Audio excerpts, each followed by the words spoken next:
Okay.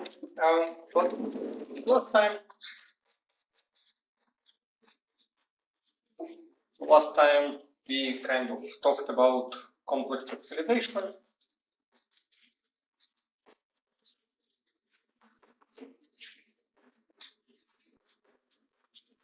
And we applied this complex topicalization to kind of construct simple examples tropical curves. So essentially we take curves of C, complex numbers, and kind of tropicalize them. And the result that we got, so we constructed several examples, but kind of the most relevant example was kind of line in P2. So that was tropical line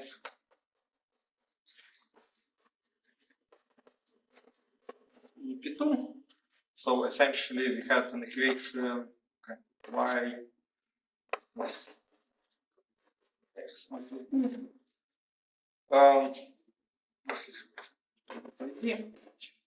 so that was equation with homogeneous coordinates. Coordinates in P2. And after performing complex topicalization for variables x, y, and z, and tropical constants a and b, so that was our kind of resulting tropical curve. And then we kind of discussed some features of this tropical curve.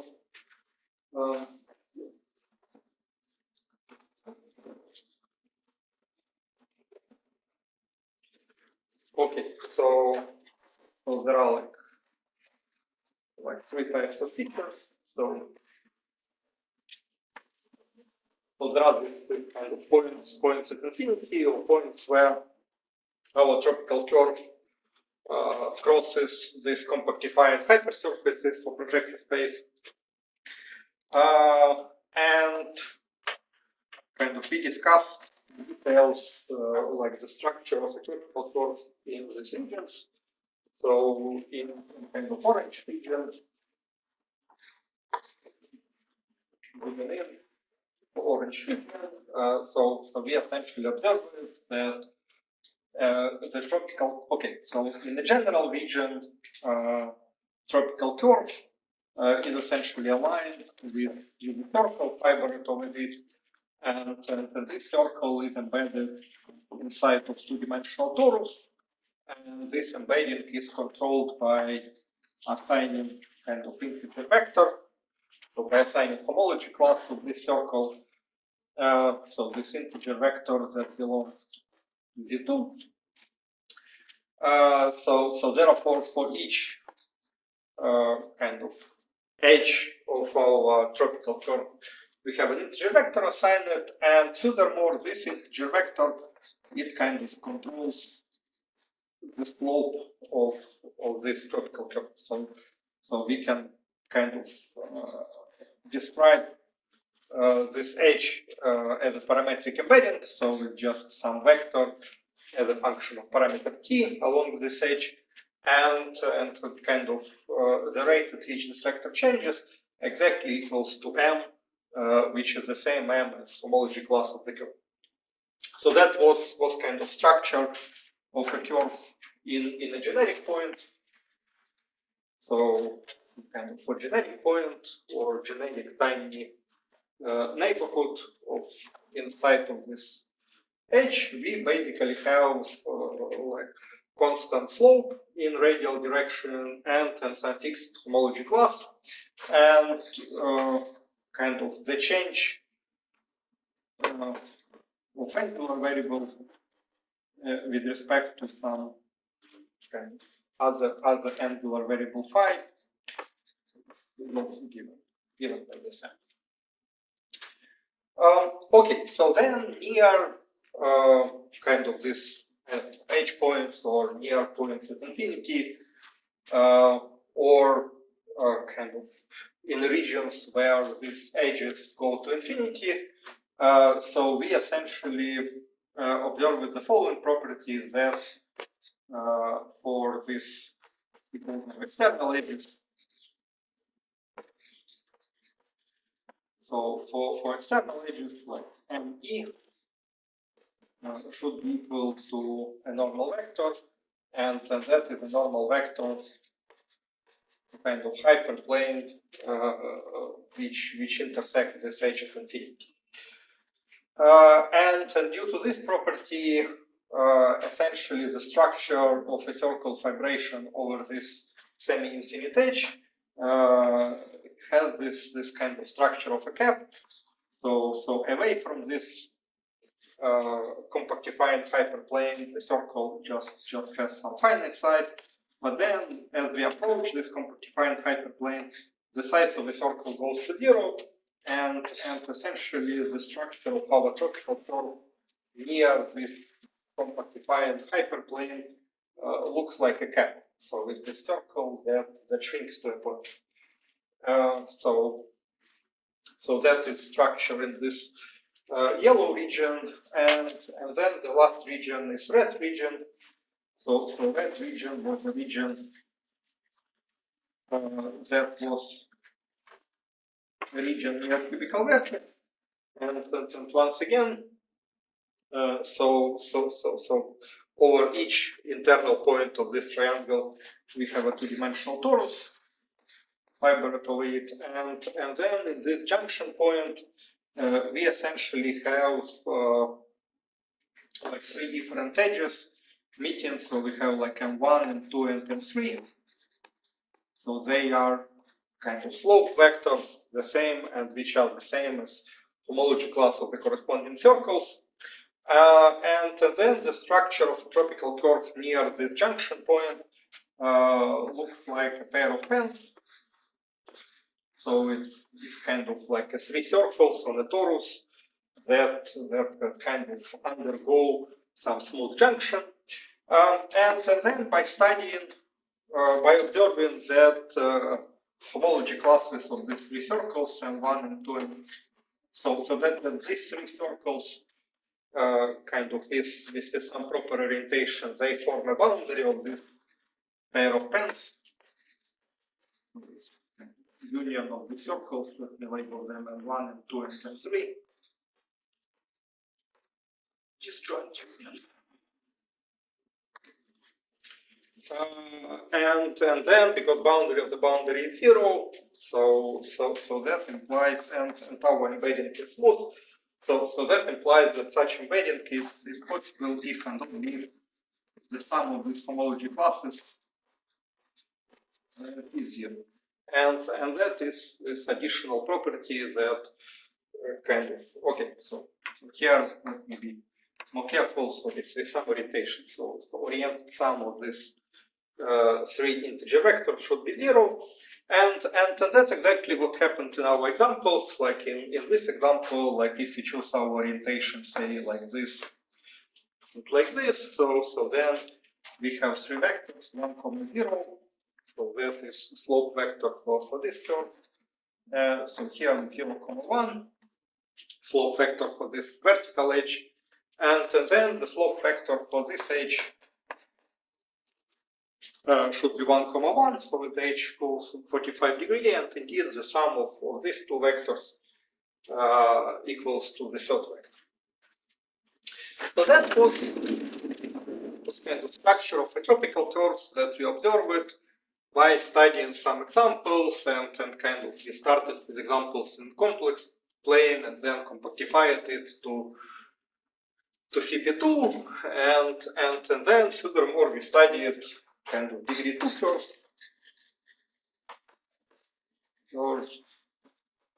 in CP2. So, and our main tool for studying these curves was to start with kind of the curve that is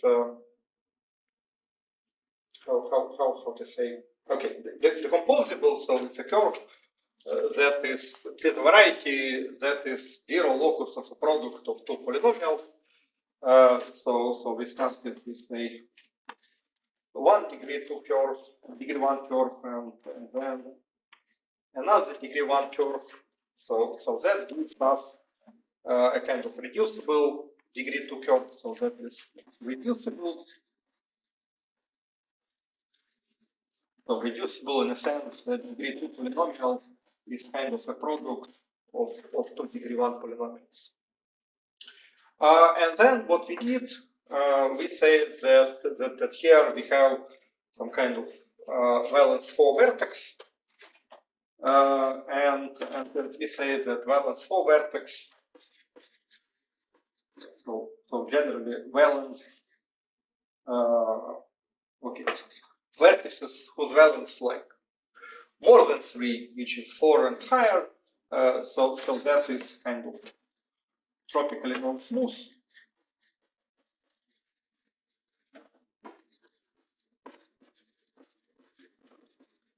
And we need to kind of deform it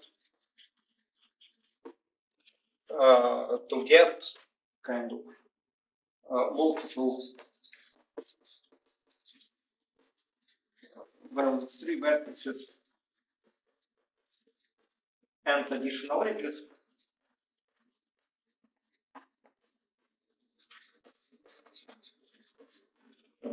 To get kind of smooth tropical curve. So in this particular example, kind of resolution. Okay, so this deformation is not unique.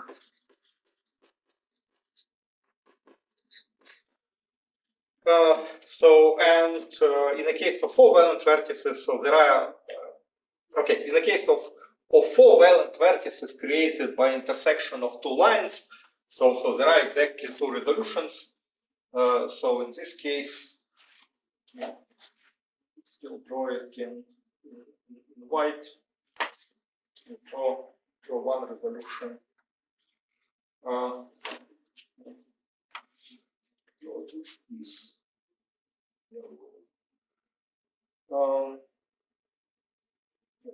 Okay, sorry. This, so go with this, and here goes white. This, yellow. So that is kind of one resolution. So we essentially resolve it this cross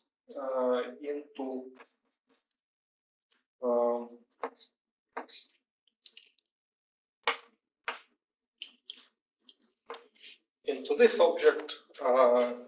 So we kind of split this 1 4-valent vertex into 2 3-valent vertices, and we inserted this additional red edge. So that is kind of one resolution.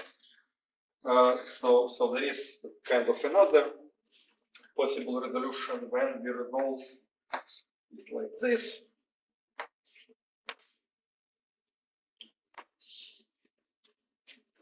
So that is kind of another resolution. And the tropical curve that we get if we apply second resolution would go like this edge continues here, this edge continues here, like this, and then these two. So here you can clearly see that these two are distinct. So they are two distinct trees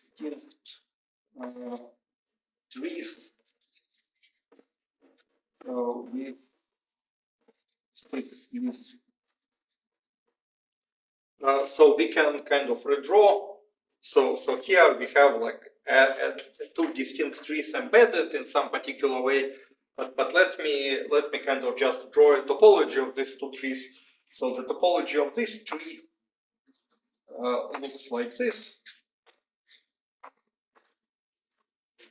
So that is these two edges, and that is these two leaves, and two leaves are kind of attached in the middle. While the topology of this tree looks very different. So we start with this trivalent vertex, and then each of the internal edges kind of splits into 3 leaves. So they are kind of 2 distinct trees with 6 leaves, and they even have like distinct different like symmetry. So for this one, the symmetry group has a size which is 6 because of the symmetry around this vertex, and 2 cubed because we can flip these external edges. So that gives us dimension of this symmetry group 48. So that is dimension of isomorphism group for this gamma 2, and here if you compute the dimension of the automorphism group for gamma 1, then we would get different numbers, so we can flip these 2 leaves, so that gives us 2 squared. And then the only other automorphism is that we can reflect this tree, so that will give us total size of automorphism group 8. So they are two distinct trees, and hence they are 2 distinct tropical curves. Because tropical curve is essentially a tree with additional kind of coloring of its edges by some integer vectors that are responsible for slopes of the embedding, and that they are responsible for homology class of the circles kind of fibered over the corresponding edges. Okay, subject to some constraints like this constraint for each vertex, and kind of this additional constraints for each semi-infinite edge. Okay.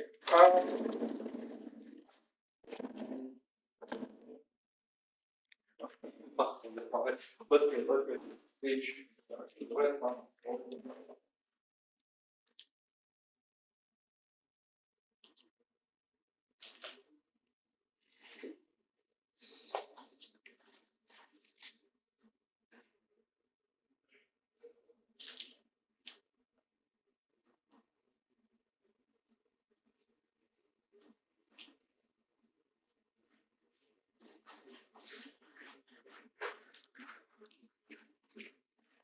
Okay, so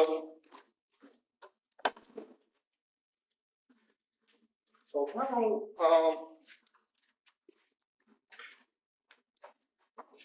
now before we will go to kind of formal let us talk about a few more features of our tropical curves. So first of all, at the very end of last class, there was a question so for algebraic curves,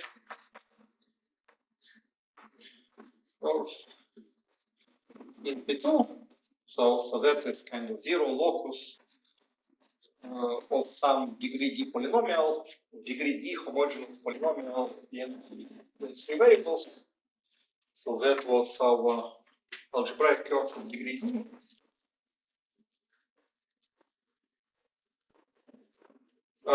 So we have this kind of nice result from algebraic geometry. I'm not sure, maybe it is actually a theorem from algebraic geometry. The kind of genus of this curve. So for a generic curve of degree d, so genus of this curve is d minus 1, d minus 2 over 2. And then we can kind of, if we include degenerate curves, so including degenerate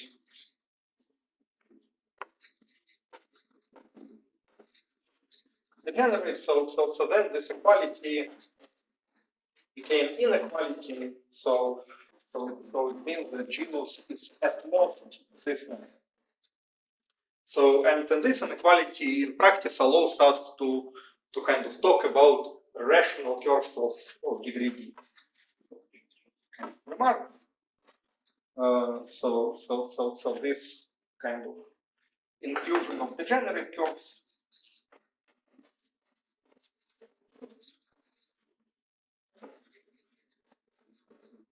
allows to talk about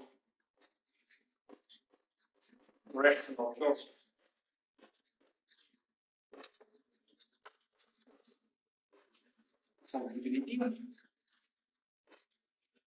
which is kind of subject to kind of Kontsevich-Manning counting,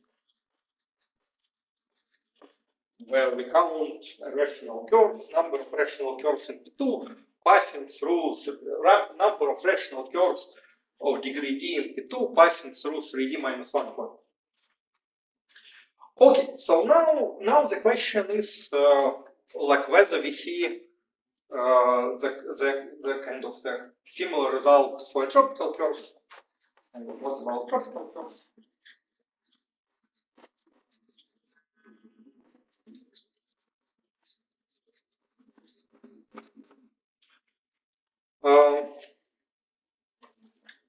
Okay, so far we only talked.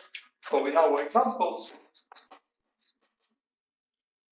we had like d equals 1 or 2, and d equals 1 or 2 is kind of a case where genus, even in complex case, is always at most 0. So all kind of degree 1 and degree 2 curves are rational. So therefore, so interesting case of d equals 3 is where d of 3 could be equal to 1. So that's kind of the case. We can have a curve with topology of a torus. Okay, so let us kind of try to repeat our approach. So d equals 2 tropical curves. So once again, now we will start with degenerate. With reducible tropical curves. So once again, we start with reducible. So our degree 3 polynomial is like a product of 3 degree 1 polynomials, which we will draw in, and we will draw the zero locus of this 3 polynomial in tropical setting by 3 different colors. Picture like this. So for another polynomial, we have a picture like this, and we have a picture like this. So now here we see kind of key property. So we observe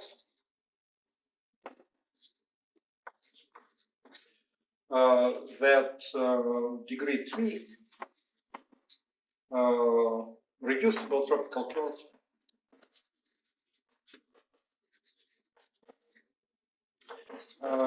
is a graph with one loop. So let me use red color and outline this.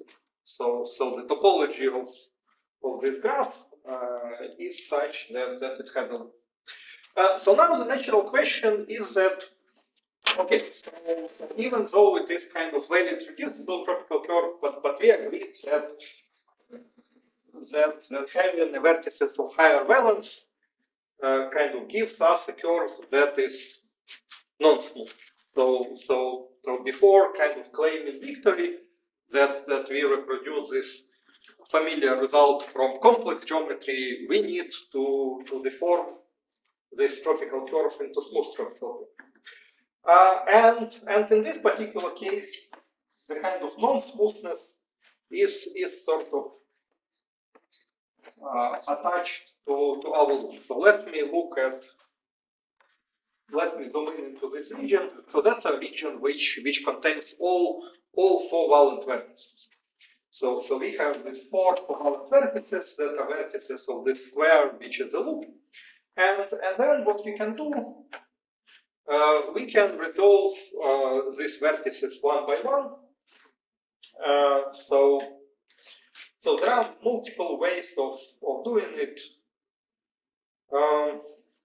Yeah, let me see what is the best way of doing it.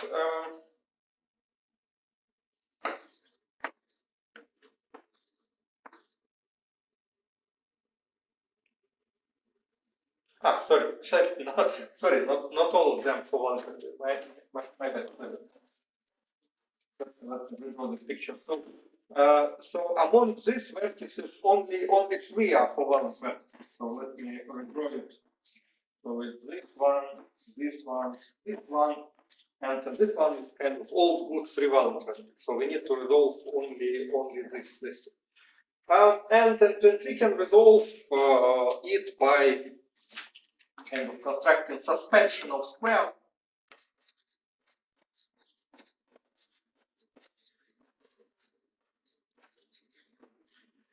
So what we do, kind of redraw our square. We redraw this edge, which is edge attached to three-valent vertex, and then for these four-valent vertices, we just kind of introduce a tiny internal edges like this, and we store our remaining six edges.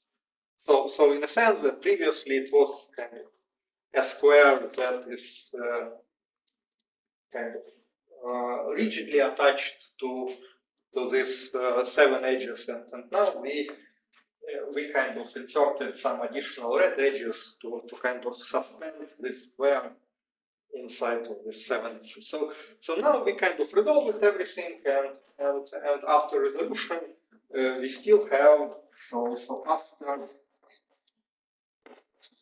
deformation. So we have a smooth tropical curve. After deformation, smooth tropical curve. In the sense that all vertices are three-valent vertices, and then the corresponding graph, while graph U has one. So for this book here, it kind of resolved under resolution. So now there is kind of immediate question, like is it true in general that resolution preserves the number of loops, or I was just kind of lucky and used some special resolution, because like here we saw that resolution is non-unique, so we can resolve our four-valent vertices in a different ways.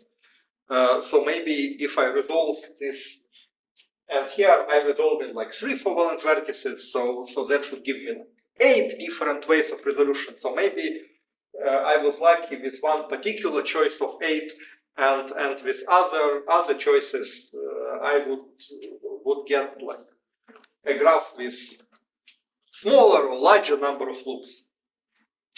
So let us prove lemma that resolution preserves the number of loops.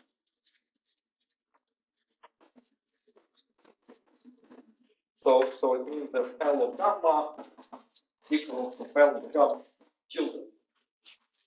So resolution gamma tilde preserves the number of loops of gamma.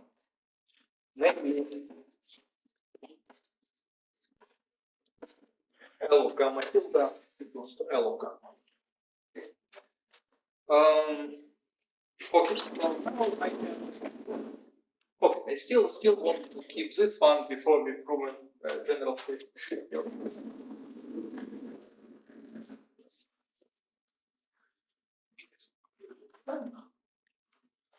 Six.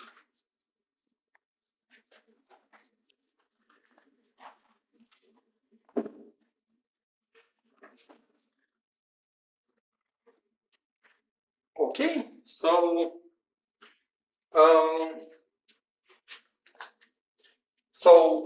kind of proof of the lemma. Okay, so in our proof, we will do two things. That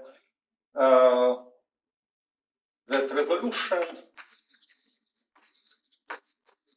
of higher valence vertex, say valence equal to n, could be done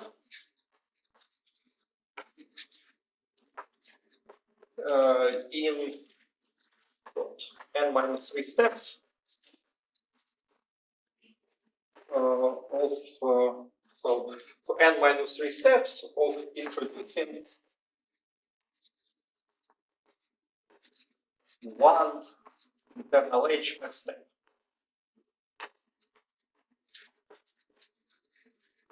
So essentially we have like a vertex with very high valence, and then we will resolve it. Okay, maybe it's kind of too much. Maybe it's okay. Yeah, let's do just 6. So vertex of valence 6, and then we resolve it in steps. In three steps according to this thing. So first we say introduce one internal edge and keep and kind of valence of this vertex. So original valence was 6. So now after we resolve it, we get two vertices. This kind of v1 is 4 and v2 is 4, and we have like number of internal edges equal to 1. So here there was no internal edges, so no internal edges and 6 valent vertex. So after resolution became pair of 4 valent vertices and one internal edge. And then on next step we once again take one of the vertices. So they are still 4 valent vertices, so we need to further resolve them. Let's take say this vertex. So we have edge like this, and something like edge like this, and this two, and here is still something like this. So let me denote this E1, internal edge E1, E1 and E2. So now we have three vertices with valence. Okay, so V1 is still 4. Okay, let's use this notation for valence of vertex, and let me label. So then vertex V2 is a root vertex, so it has valence 3, and then vertex V3 is also good vertex, it has vertex. So our tropical curve is kind of smooth in vertices V2 and V3, and still kind of non-smooth in the vertex V1, and that's kind of where we kind of take step 3. So here, like, initial n was 6, so 3 steps, and then here we resolve draw it E1, and let me draw it something like this.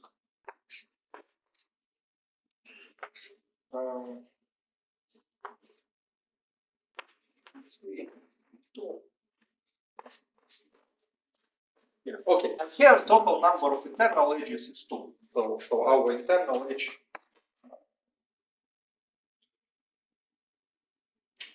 Okay, let me also, since I'm going to introduce this notation later. So this E of gamma is kind of a set that consists of one internal vertex, and here E of gamma tilde, gamma tilde, so E of gamma double tilde consists of two internal vertices, and the cardinality of this set of two internal vertices. And here, similarly, so all vertices have kind of valence 3, so 3, 1 to 4. So we have 4 vertices of valence 3. Okay, here number of vertices is 1, and here B of gamma triple tilde. And now we have 4 vertices of level 3, and that we have 3 internal edges. So kind of the cardinality of this set of internal edges is okay. So that's kind of how we in practice carry our resolution process, that we kind of go step by step. So on each step we introduce one internal edge and then split our higher valence vertex into 2 vertices of smaller valences. Okay, so therefore, kind of to summarize, at each resolution step,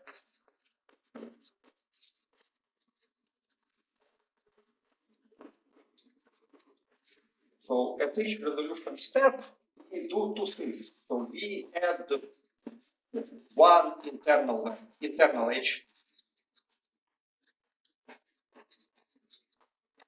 and we split our vertex into 2 vertices. So we can split vertex into 2.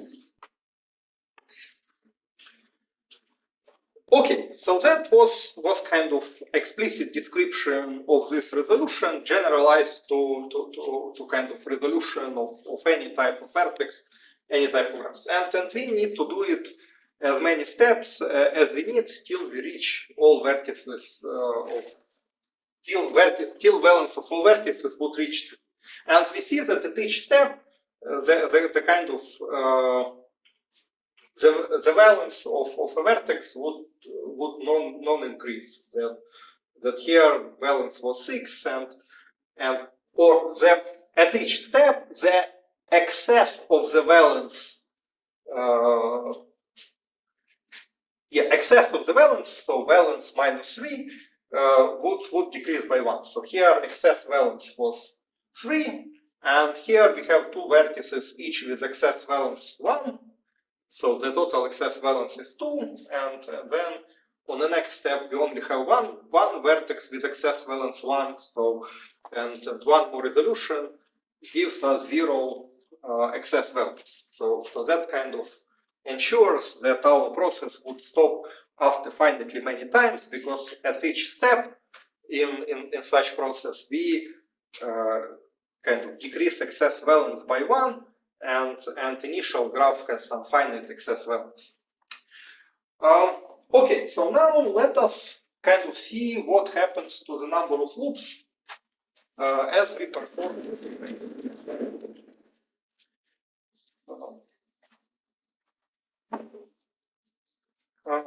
So let us recall formula. It's actually this formula. Formula. So if we have kind of graph gamma, which is connected graph,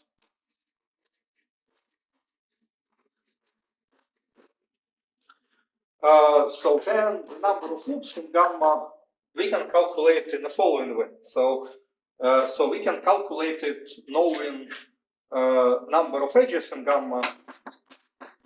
So let me draw it like this. So E of gamma would be a set that contains all edges, and then this vertical lines would say cardinality of the set. So it's number of edges, and using number of vertices, so that is number of vertices.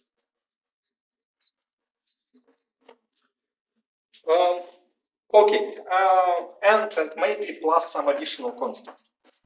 So that is general structure of the formula, and we can restore like relative coefficients by looking into some examples. So we can start with a tree.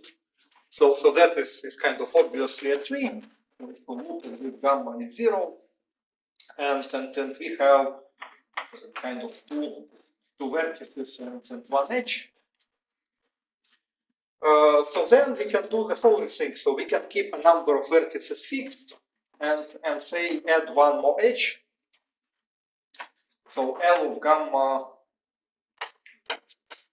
2 is obviously 1. So this graph has one loop. So and we can didn't change the number of vertices, but added the number of edges by 1. So therefore here we have just +1. So then we can kind of play this game again. That if I say add the vertex here, it doesn't change the number of loops, but it kind of increases the number of vertices and number of edges by 1. So therefore here the kind of relative coefficient should be -1 between vertices and edges, and here to match this formula, when we have one edge and two vertices, so here it should be +.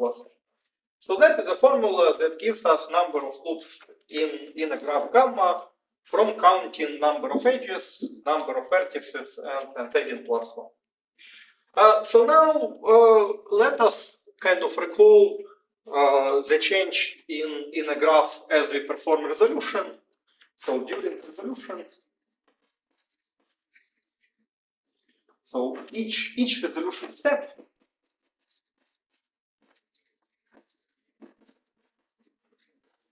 so what it does, so it increases number of vertices. So it increases number of vertices by 1. So we split this vertex with higher valence with higher excess valence to pair of vertices with a smaller total excess valence. And we increase the total number of edges by introducing additional edge. We also increase it by exactly 1. And therefore, using our formula, we see that delta L of gamma, which is L of gamma tilde minus L of gamma, like change in number of loops during resolution process, we see that this thing exactly 0 because we increase the number of edges by 1, but we also simultaneously increase the number of vertices by 1. So this difference remains the same. And that kind of completes our proof of the lemma that the resolution preserves the number of loops. So therefore, regardless how we do this resolution, so for any of 8 types of this resolution for degree 3 curve, we would still achieve a graph with a single. Excuse me. Yeah. Why we not prove this theorem by resolution preserves the homotopy type? Okay, you can do it like this. I just wanted to kind of give you some kind of introduction into counting on graphs, because I think later today we will use this counting formulas a lot. So I wanted to kind of start exposing you to them like earlier. So that was the only reason to go over this longer proof. So now here in kind of complex geometry case, we have this second statement that if you include degenerate curves, we can have a smaller change. Unfortunately, I erased that picture, but maybe I can restore it.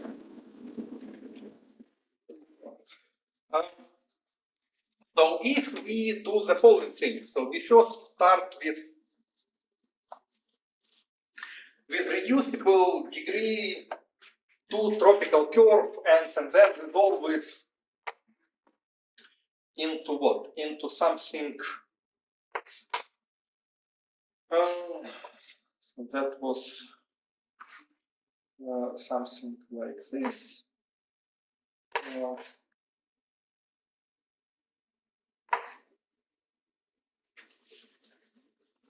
Yeah, so we resolved it.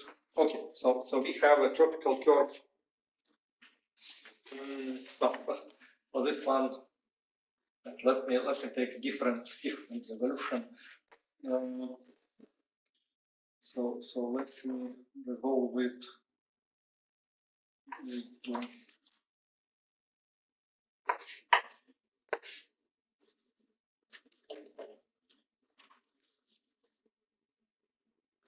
okay. Let me kind of sneak peek into my notes.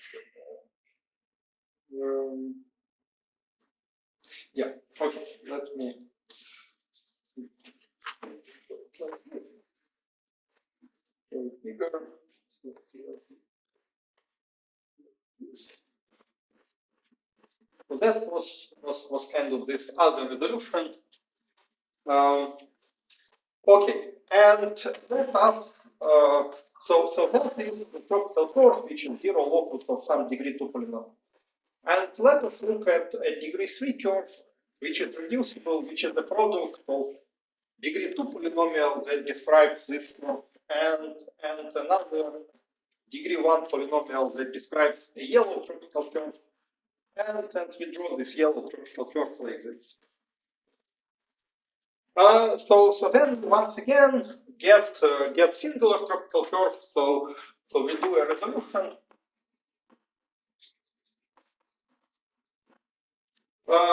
And after this resolution of this covalent vertex, so what will we get? What would we get? So it's this part, and here in resolution, let us resolve it into something like this. And here I still have something like this. So this one goes here. Okay, let me specify what was the yellow part. Yellow part. Resolution, and here it still goes like. Okay, so we performed resolution, and here we observed that what we got, that the L of gamma has no loops. That this graph gamma is indeed a tree. So no loops means that the kind of genus of this tropical curve is just zero. So that kind of gives us an example of genus zero tropical curve. And here there are several important remarks. So remark one is that this genus zero curve in a complex geometry setting was something with a singular point. So in complex geometry setting,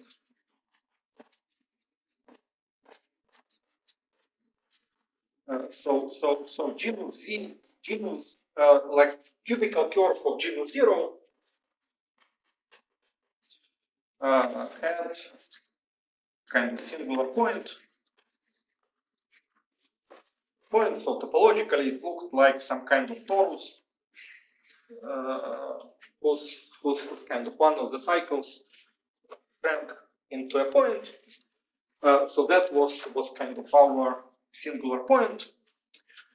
So while in a tropical setting, this curve looks perfectly smooth. Tropical setting.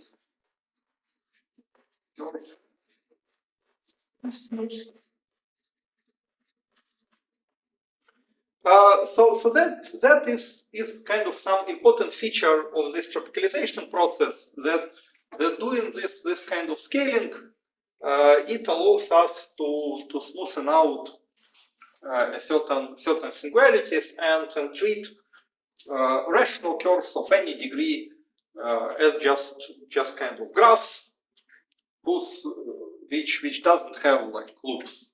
So both like degree zero, genus zero curve, genus zero degree 3 curve, and another curve that we got here by resolution, genus 1 degree 3 curve. So from point of view of graph, they look like perfectly fine, perfectly smooth tropical curves, and they just represent a graph with slightly different number of edges and vertices to accommodate for a different number of loops. Okay, so then there is a second remark. So second remark is kind of here, going from genus 1 curve, which is kind of generic point in the modular space, to this singular point, means that we are kind of performing some, I don't know, some deformation of our curve or some kind of motion on a modular space. And this deformation, so deformation, or let's call it genus reducing deformation, deformation, it kind of has a very natural interpretation in terms of a tropical curve. So let us once again look at kind of this essential part, which is a part of a tropical curve of degree 3, which kind of contain our loop. So this essential part, it looks like this. Okay, so we can even forget about this thing. Just look at kind of suspended square. So it looks like a square that is suspended on four kind of four ropes.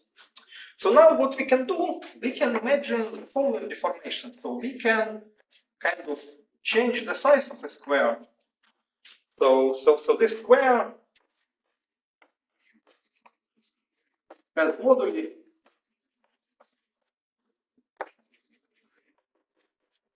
which is size. So here what we do, we didn't change the slopes of these curves. So because the slopes are kind of subject to some constraints, but what we can do, we can keep the slopes of all curves, but still decrease the size of a square. So let me draw kind of original square. So that was kind of original square. And what we do, we just kind of slide these four vertices along this direction.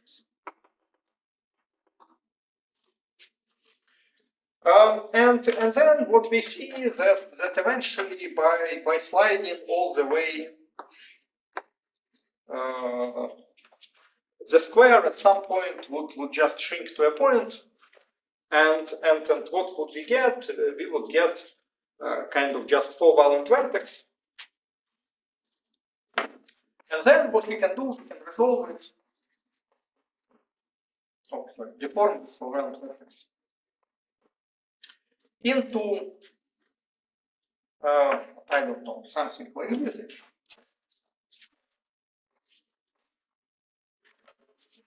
So we started with this kind of piece of the curve that contains this essential loop, and then we just kind of used the fact that this loop has a moduli which is size of this square.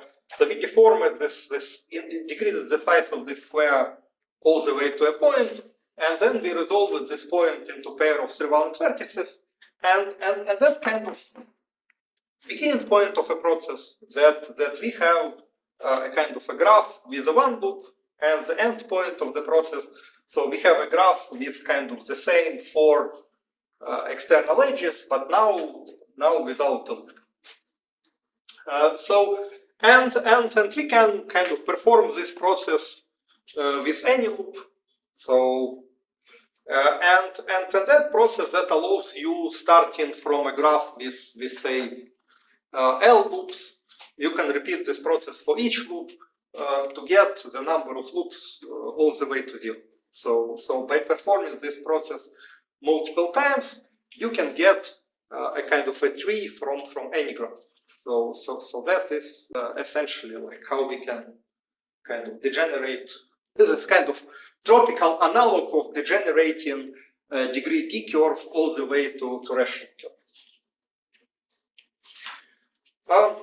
Okay, so that kind of explains how we explain this kind of inequality in the case of degree 3. So we kind of constructed an example for degree 3 where genus is 0. And in general, we described this idea of kind of shrinking this loop all the way to a point, and then deform a point to some number of three valent vertices, and hence effectively decreasing genus by that. Okay, so now kind of final step to kind of complete this discussion of okay, so to complete this tropical discussion of this nice formula from so kind of as long as we can achieve a as long as we can show that the genus of degree d curve in general is this number, we can get a curve with a lower genus by performing this kind of loop reduction procedure. So now, and the best way to prove this formula, and that is what is nice about tropical geometry, so kind of tropical proof, is just by drawing a picture. So we have our lemma that the deformation preserves the number of loops. So therefore, kind of the best way is to just to draw a tropical curve that is not smooth, but has kind of required number of loops. So, and the proof is kind of by suction in degree t. And let me just kind of illustrate how it works, and then the proof will be clear. So let me start with, let me start like this. So with my curve of degree 1.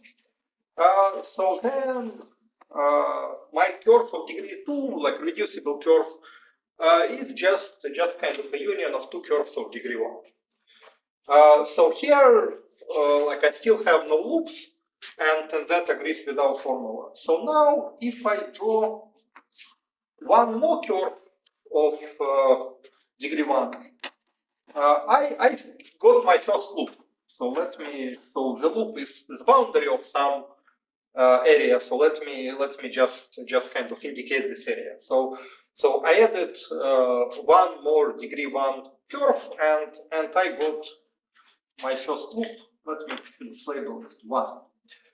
So now, if I repeat this process, so if I draw, add one more degree 1 curve, so bring in a total degree to 4, so then I see that that introduction of this red line, it kind of gives me two more loops, like loop 2 and loop 3.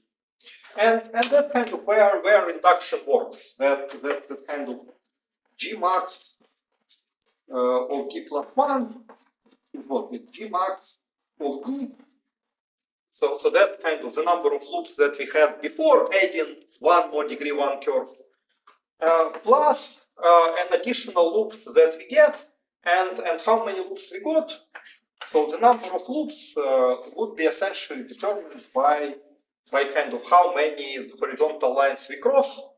So in particular here, in order to get one more loop, we need to cross. So the number of loops would be d minus 2. So here, let us check. So for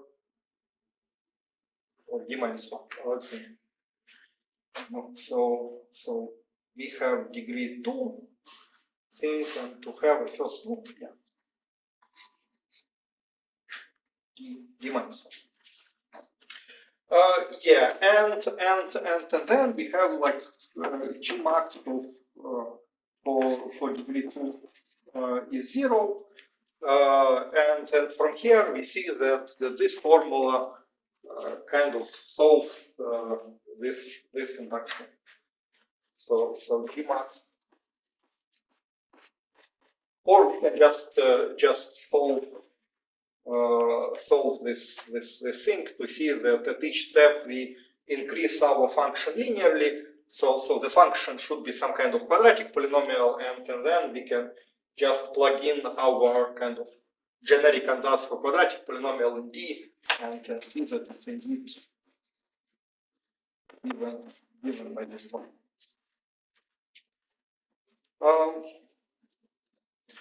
Okay, so that kind of a tropical proof of this statement from algebraic geometry.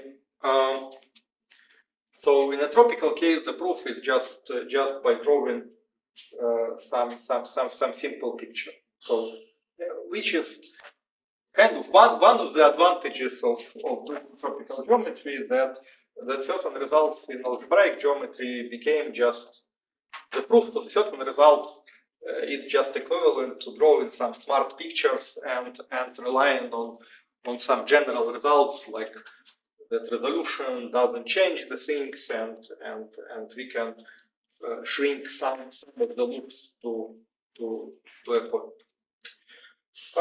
Okay, I think now it's a good point to make a break. So now it's 10:57. So let us make a break to 11:05. And then after the break, we will talk about degree of the curve in a more general setting, like how the degree of the curve is related to properties of a graph. And we will also talk, and then we will talk about modeling of tropical curves and dimension of the modeling. Okay. Yeah. Sorry. Maybe because I missed the last lecture. I missed the vertex theorem lecture last time. So I still confused with the relation between the genus of the tropical curve and the genus of the complex curve. Okay.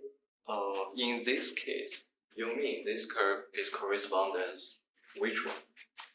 No, so kind of tropical curve, essentially to see kind of topology of a complex curve, you need to imagine that there is a kind of a tiny circle fiber over it. So then if we have a circle fiber over tree, so that essentially from topological perspective looks like a collection of some points, so trivalent vertices, some cylinders.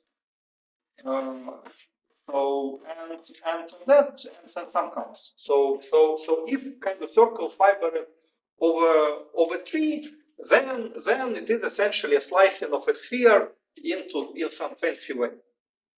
So now if I have say a loop in my graph and I have a circle fiber over loop, so then the picture looks like this. So I still have like a pair of pens. So it's like this, and we have pens like this, and here is once again pair of pens like this, and when you glue them together, you basically see that there is a torus.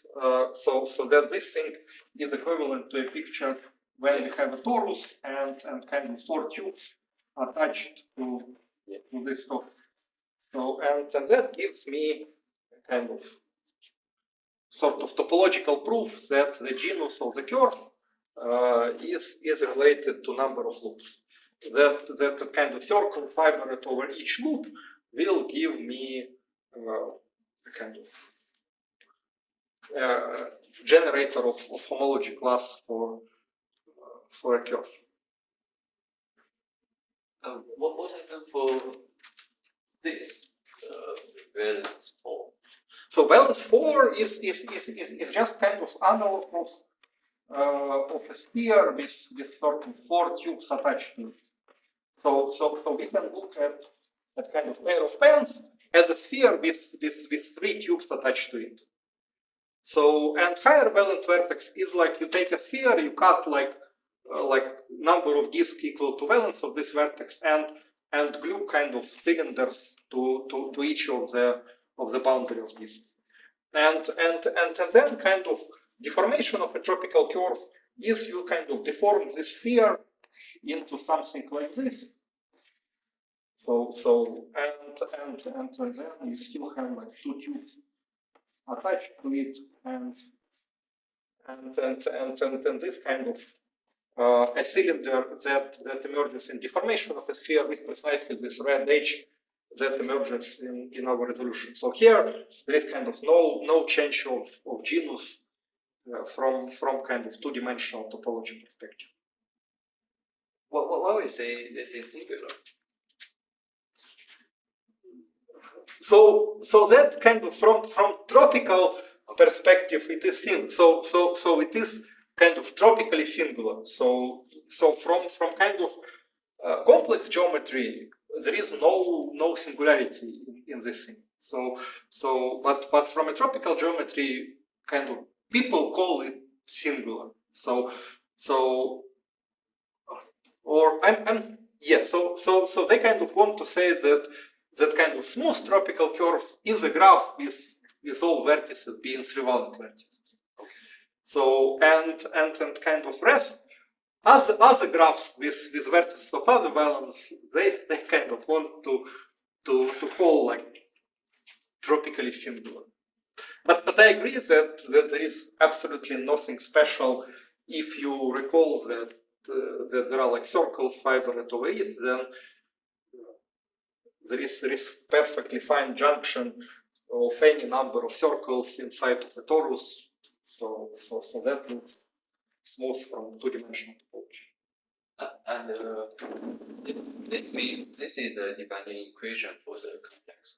Yes. So we kind of, like on previous lecture, in order to get these pictures, we started with this kind of equation over complex numbers, like homogeneous equation in three variables of certain degree, and then we performed this exponential parameterization for variables and coefficients, and then taken like a certain limit, and here we plotted like radial part, which is kind of magnitude of these two complex variables out, which are like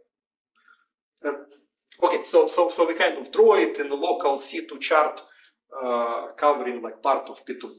So that's what we did last time. So therefore last time we have like this procedure of how we go from kind of algebraic equation to a picture, and if we have like algebraic equation that is a product of two polynomials, so that is the same as kind of literally saying that our new picture will be union of two pictures, like one picture for each component in this product. So very much like reducible curve in a complex geometry. Excuse me, but we do not trivialize this P2 times P. Because no, but we separately tropicalized P2 and tropicalized P1. And take union. We do not do. Yeah. So we start with kind of in a complex geometry. It is a union of two curves, and then we tropicalize each of the curve, and then kind of result will be union of two tropicalized curves. This is my confused. In complex geometry, this means they have two irreducible components and they have the singularity. Yes. They just degree to P1 the union, and we will get two singularity in this picture. But we don't have any singularity. Oh no, we still have like this higher valent vertex. So there is some kind of remnant which is tropical singularity, which is this higher valent vertex, which inevitably appears if you intersect like two edges. So each of the tropical curves is a graph with some edges, and therefore union of two tropical curves in a general position would be a situation when some edges intersect, and intersecting edges would naturally give you vertices of valence 4. So that's why, in a sense, kind of tropical curves also like the singularities that appear in a tropical reducible curve, tropical singularities, they kind of appear at the same points as singularities for reducible curve in a complex geometry. This higher valence vertex, they exactly appear when the locuses of these two polynomials intersect. Maybe you mean this resolution will come with correspondence state.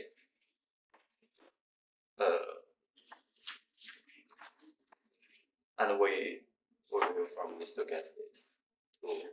Yes, something along this line. So I'm not kind of 100% sure, but it's kind of possible that we have like two singular points and for reducible one, and then we resolve one and get only one singular. Okay. Excuse me. It's different from we take tropical product of P2 times P1.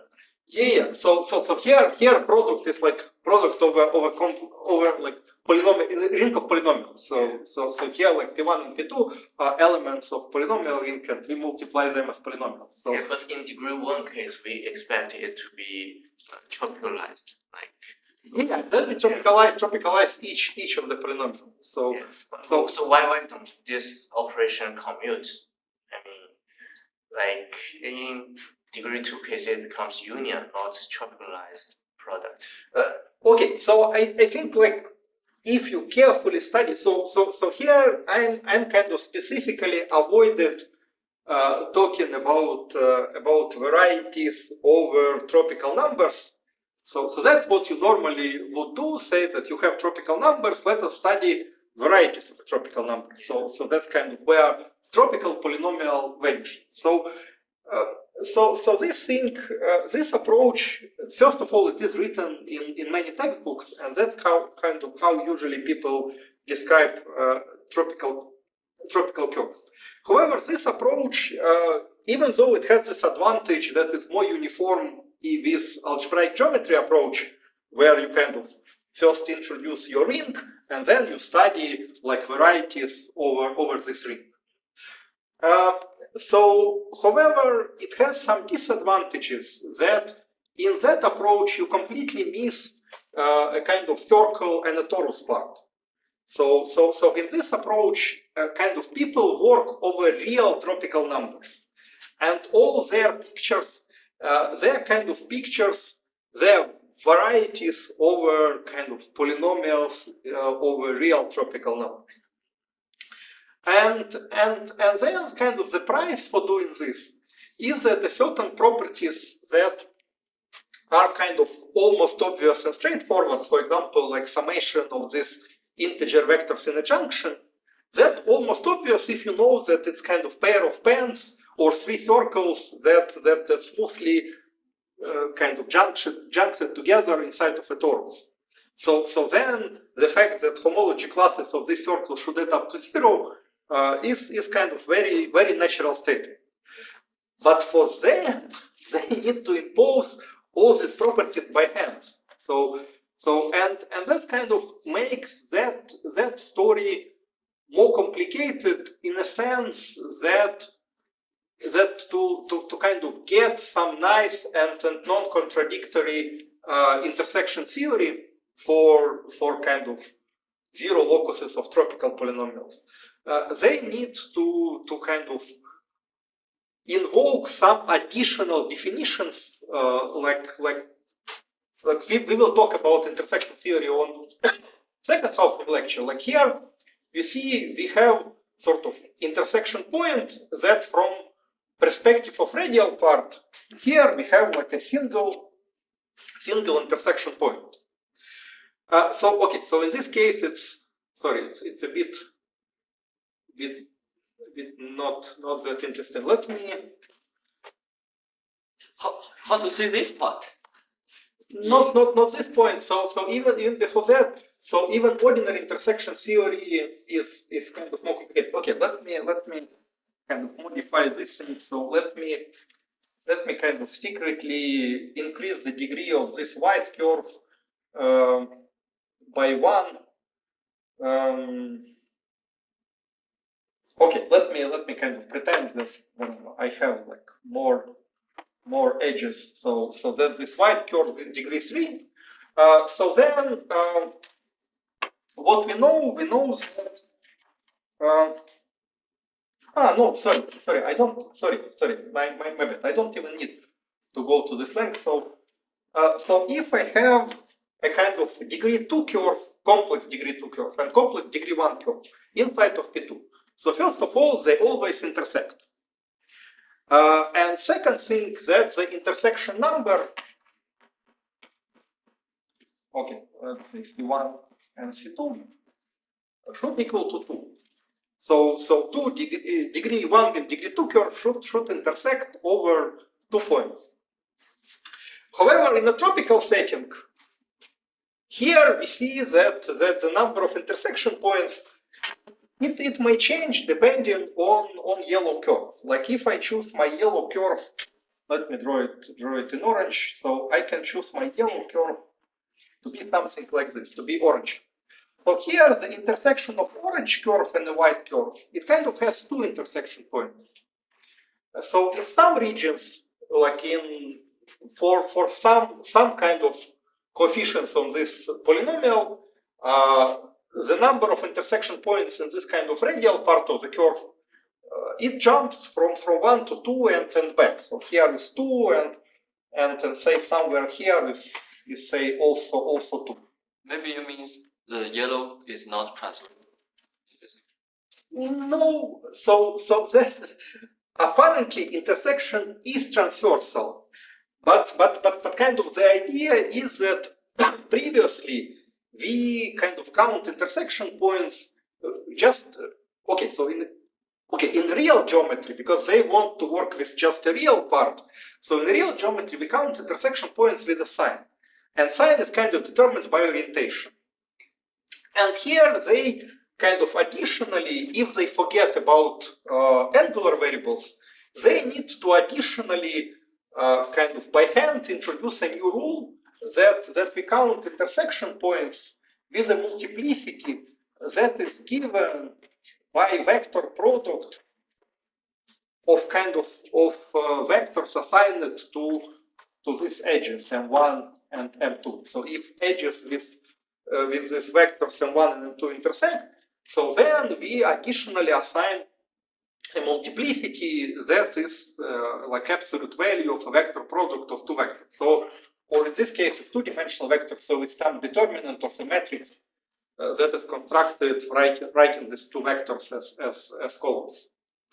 So that thing looks very unnatural and kind of confusing, but they needed to kind of to preserve Bézout theorem that the number of intersection points should be the same as we vary coefficients in this polynomial. So if we prescribe this additional property, then as we will see like in examples and proof in general, then the intersection number wouldn't change as I deform this curve from this orange curve through yellow to the other orange curve.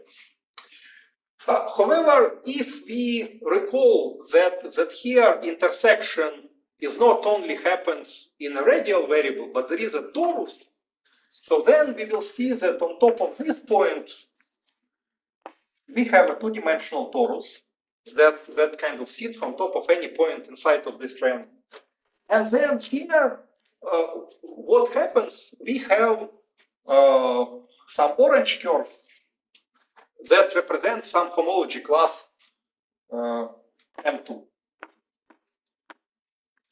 And then we have our white curve inside of this torus that represents some other homology class. And here, so these two curves, if we look how the corresponding circles intersect over torus, we will see that the number of intersection points on torus will be precisely given by this number. So therefore, in kind of our approach of complex tropicalization, when you kind of keep track and remember that there are some phases, you don't need to kind of impose these rules. And that's the reason why I don't want to kind of include this kind of discussion of what it means to have zero locus of tropical polynomials and all this stuff, because I think this approach is less useful, at least in the context when we study like enumerative problems. That kind of the approach that I will talk, it has a generalization to arbitrary dimensions.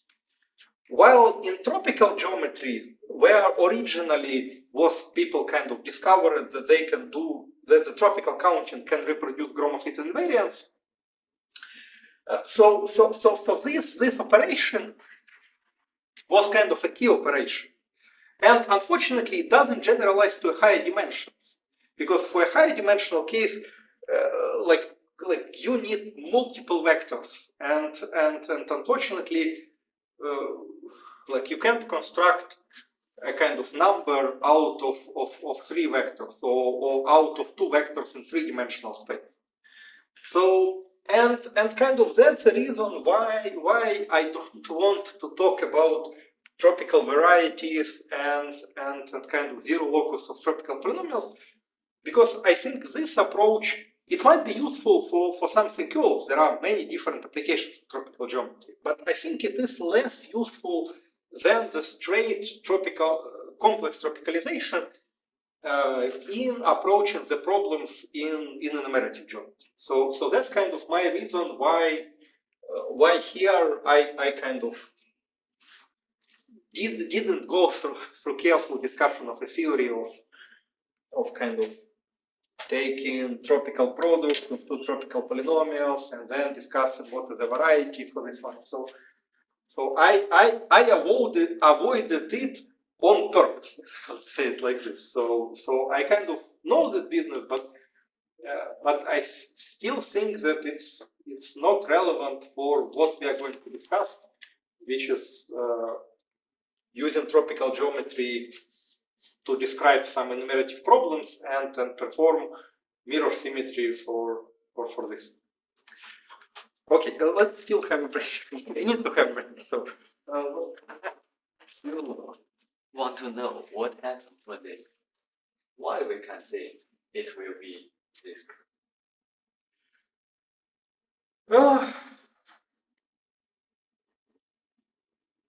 Yeah, so for that particular one, I don't know, like honestly, because kind of emergence of this point means that the coefficients in defining degree 3 polynomial, that they are subject to some kind of degree 12 polynomial condition. So there is some kind of discriminant that vanishes. So I don't know like what is the kind of tropical version of this discriminant. So the only wild conjecture that I can make that this point is somehow correspond to this situation. Yeah. So here we kind of have a circle, and then kind of circle shrink to a singular point. So this thing is still a kind of the remnant of some singular point in a complex geometry, because that locally looks like intersection of two varieties. So if it is true that this singular point that appears in kind of when we degenerate a curve is also locally looks like some kind of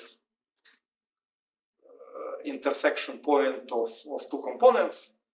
So then maybe the tropical correspondence to it would be the case when we just shrink this little square to a higher valent vertex. Yeah, this just other confused for me.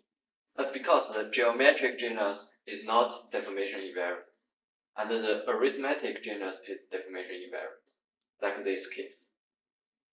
So I confused why we deform the tropic will preserve the geometric, not arithmetic. So we just proven it. That Yeah, we just proven it. Yeah, but and here we also showed that as I perform this shrinking of this loop, I also get I get like a jump in number of loops. So I'm not sure. You kind of asking more of a philosophical question. So Okay. well, kind of I think for concrete level, I kind of show it that one operation preserves genus and that this operation it kind of decreases genus by one. So but as I say, I am kind of maybe not that familiar with this kind of details of complex geometry and degeneration. So that's why I can only guess that there is this kind of other potential candidate for kind of tropicalization of this situation that maybe it's some loop in kind of tropical graph of a smooth genus 1 curve, and then as we change the moduli of this graph, we eventually get to the point where this loop just shrinks to a higher valent vertex, and that looks something singular from tropical perspective. So maybe it corresponds to singular point in kind of complex geometry perspective. Thanks.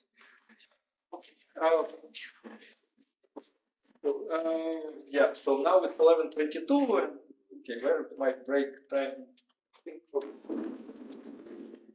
Sorry.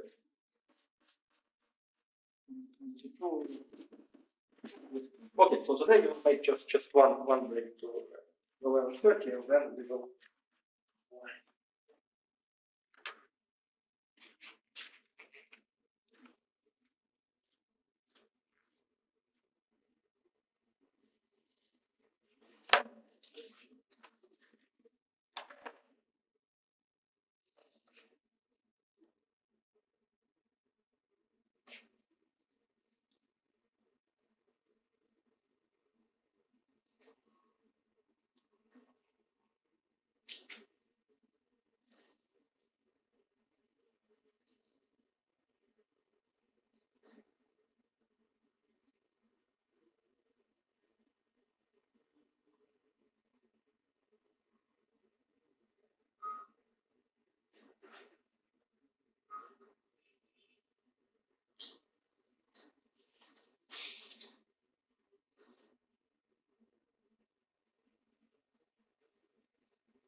Okay, so next step. Okay, so we will do it.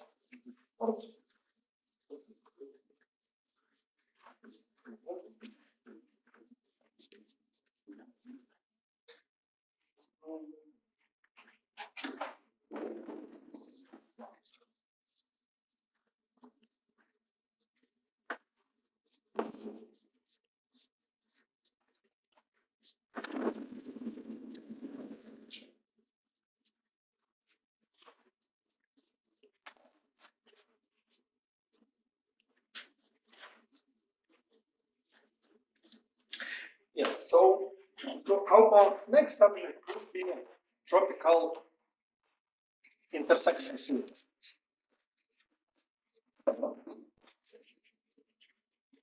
So essentially, like when we motivated Gromov-Witten invariance, so that is secretly preparation of Gromov-Witten theory. Was essentially degree zero, zero Gromov-Witten invariance. They essentially kind of expressed in terms of some intersection of cycles on our target. So therefore, first step towards Gromov-Witten theory is to kind of describe intersection of tropical curves. So we have kind of this theorem in complex geometry that tells us that if we have like two curves of degree d1, d1 and d2, d2, which is given by zero loci of degree d1 and degree d2 polynomials. So let's say curves in P2. Let's say start with a simple case. So then the intersection number of these two curves is exactly d1 times d2. So intersection of these two curves. So kind of the intersection. So if you look at intersection points, so intersection points are kind of solutions to this system of two polynomial equations of degree 1 and degree 2, and that kind of Bézout theorem tells us that that the number of such solutions of a complex number is precisely d1 times d2. So that's kind of how Bézout theorem enters here, and so that is Bézout theorem result. And the second result is that that in a complex geometry case, like all points kind of come with a contribution +1. So there is no this fancy orientation sign as in real geometry. So that is some kind of theorem or extension of Bézout theorem into algebraic geometry over C. So now the question is like, what is a tropical version of this thing? So we already know how to draw a tropical curve in P2. So tropical curves are essentially graphs drawn in P2 with some rules. So okay, so for now, our working definition of degree D tropical curves is that we start with kind of reducible degree D tropical curve, and then deform these higher valent vertices into 3 valent vertices, and what we got some kind of graph. So let me look at kind of describe our basic example of degree 2 tropical curve. So it's kind of degree 2 tropical curve.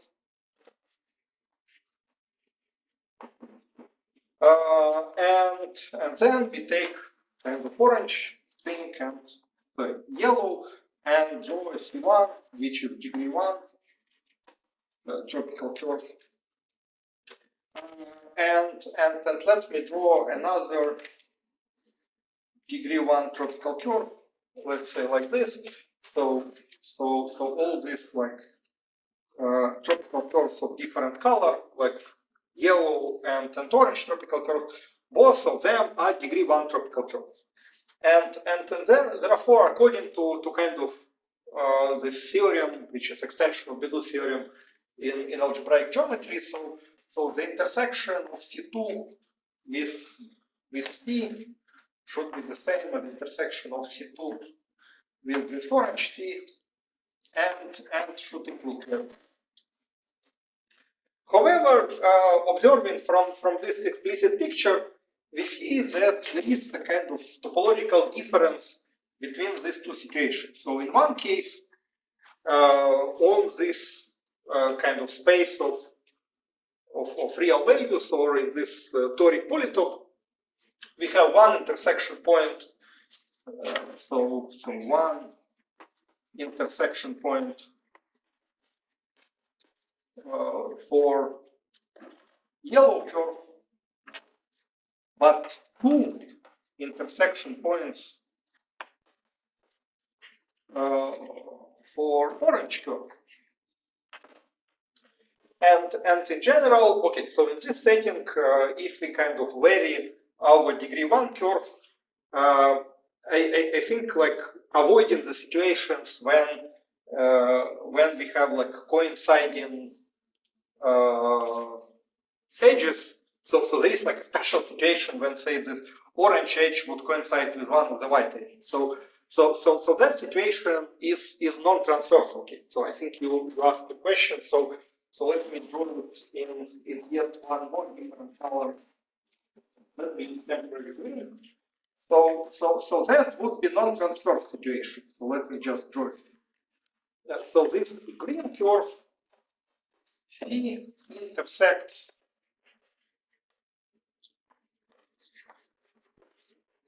C2 non-transversal.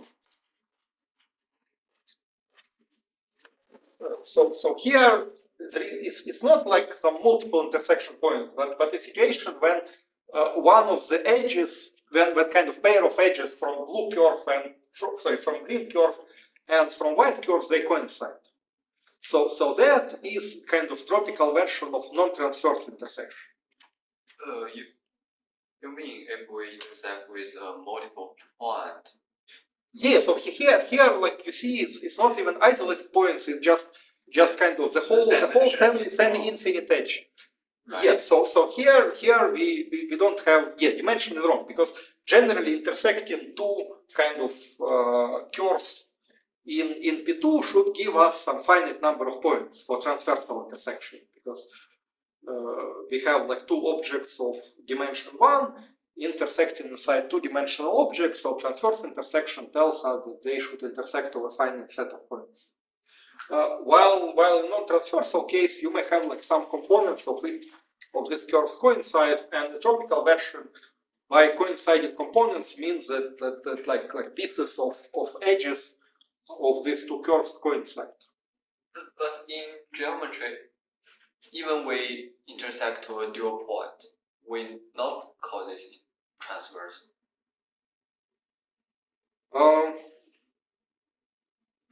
Okay. So in geometry, I agree that it's necessary but not sufficient condition. So yeah. Okay. So what happens with the Okay. So that is also an example of non-transverse intersection when it's clearly non-transverse. So we will call this case non-proper intersection in some. Okay. So if there is some kind of additional classification from Bézout's theorem, but this intersect at two isolated points. Why don't we call it transverse? Because at each local neighborhood of this intersection point, it's only transversal means the tangent vector.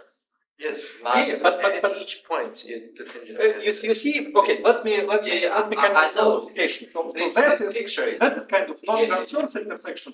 So let me draw parabola and a line. So you can imagine parabola intersecting this line at kind of lowest point of this parabola.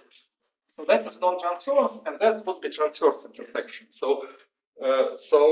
But in kind of in a tropical setting, So here kind of non-transverse intersection in a limiting case goes to kind of tangential intersection. So these two curves, they kind of share the same kind of tangent space.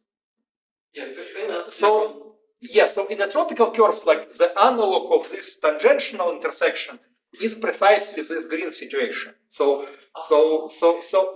that is at least the part that I know. I'm not sure that every non-transverse intersection. No, I think by construction every non-transverse intersection is a tangential intersection of some kind, because the tangent spaces to two objects should have a common kind of subspace inside of a tangent space at a point. So it means that there is some kind of tangency condition. Yeah, I mean a more formal Basel theorem in algebraic geometry. We can contain every proper intersection by the length of the intersection subscheme. Okay, that is kind of some generalization that I'm not familiar with. Okay. Sorry, so that's why the thing that I know that in this case, like, so this intersection of like green degree 1 curve and this white curve is a tropical analog of this situation. And the yellow one is the right hand side. The yellow intersection, even though it's yes. But what's the difference? The yellow and the orange. Yeah, so in algebraic geometry there shouldn't be any difference between yellow and orange. So both yellow and orange they are kind of in a general position. So green one is not in a general position, because for green one, if I slightly move this vertex, so then I can avoid this tangency. So while for white case and orange case, if I slightly move white curve and orange curve, I still have the same topological situation, that the number of points doesn't jump if I vary position of this yellow vertex or orange vertex. So and this kind of raises a question. So because from algebraic geometry perspective, there shouldn't be any difference between yellow and orange case. While in tropical geometry, naively, there is a difference. However, there are kind of two ways of resolving it. So one way is, as I mentioned, is kind of traditional tropical geometry.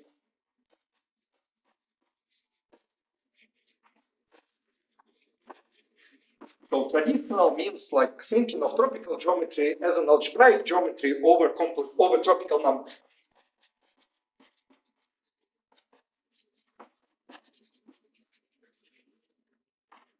So in this case, people say that we need to introduce additional definition for additional axioms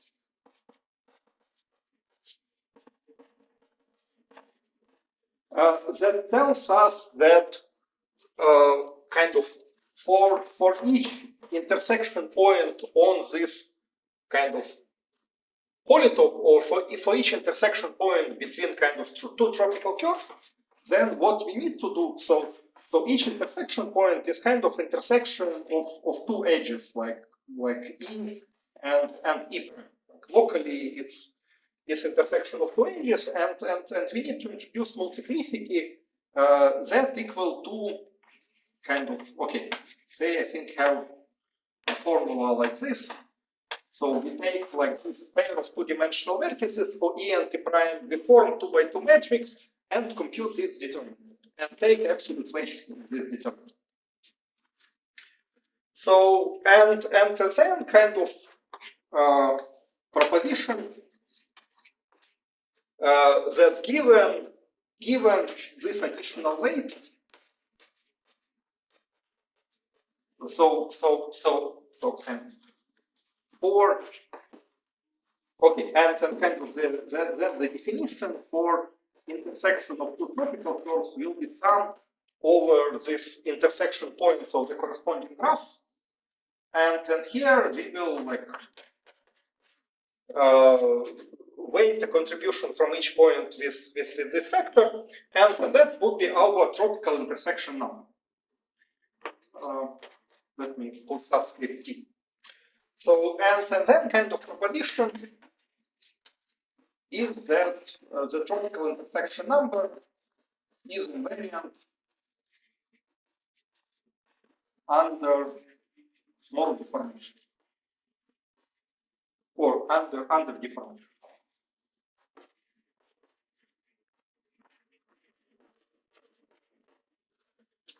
So that's kind of how people approach it usually, and let us prove this proposition.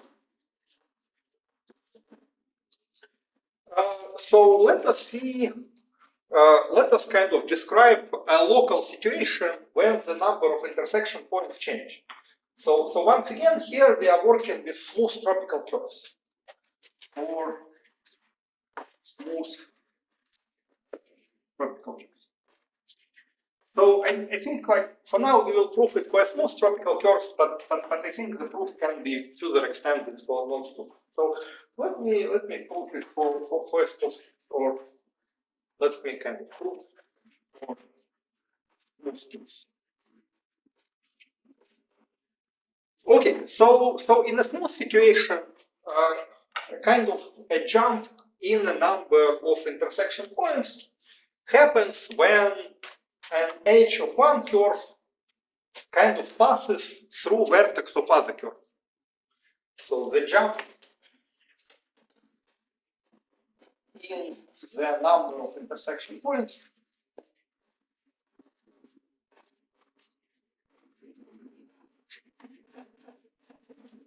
happens when the edge of one curve crosses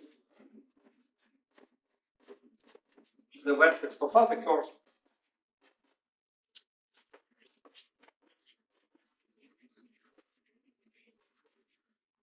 when we deform.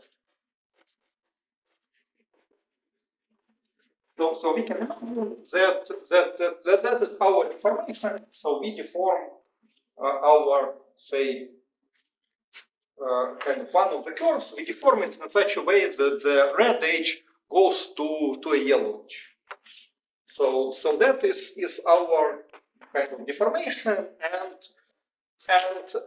we can see that locally, kind of every jump in a number of points is related to this situation. That under the deformation at some point we cross the vertex of other curve.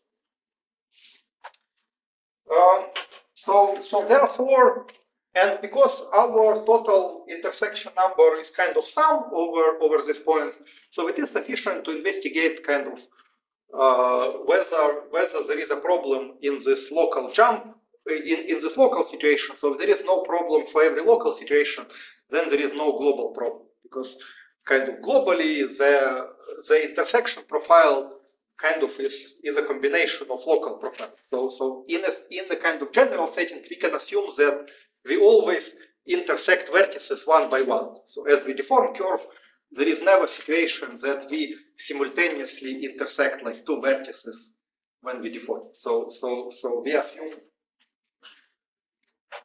that we are in generic situation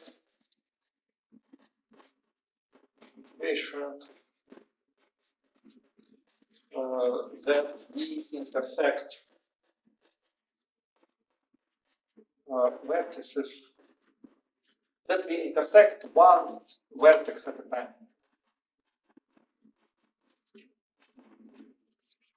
As we deform.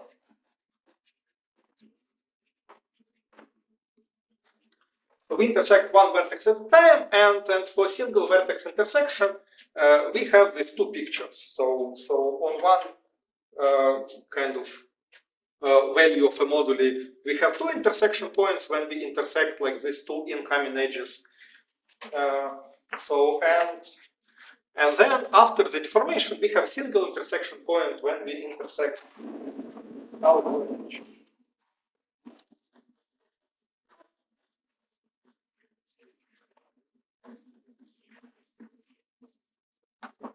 So once again, let us kind of use our definition with multiplicities. So let us look at kind of change in intersection number. So the change in intersection number under this local deformation would be what? So it is intersection number which is yellow, which will be contribution. Let us give us some names.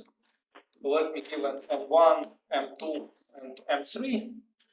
And for this other edge, let me just call it M.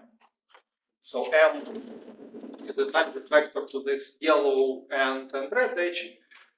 So what we have? So at the final point, we have like M times M3. Okay. Determinant of these two vectors absolute value. And what we need to subtract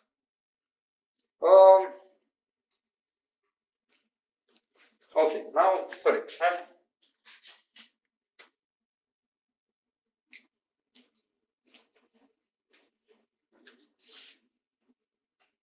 yes, I think I don't really want absolute value here. So that will leave me with a question why the intersection number is always positive. But let me kind of avoid this question and kind of refer you to a proper literature. So and then kind of, so that is orange situation, and then kind of red situation would be determinant M comma M1 determinant M comma M2. So that is my red situation, and then I recall this vertex balancing condition.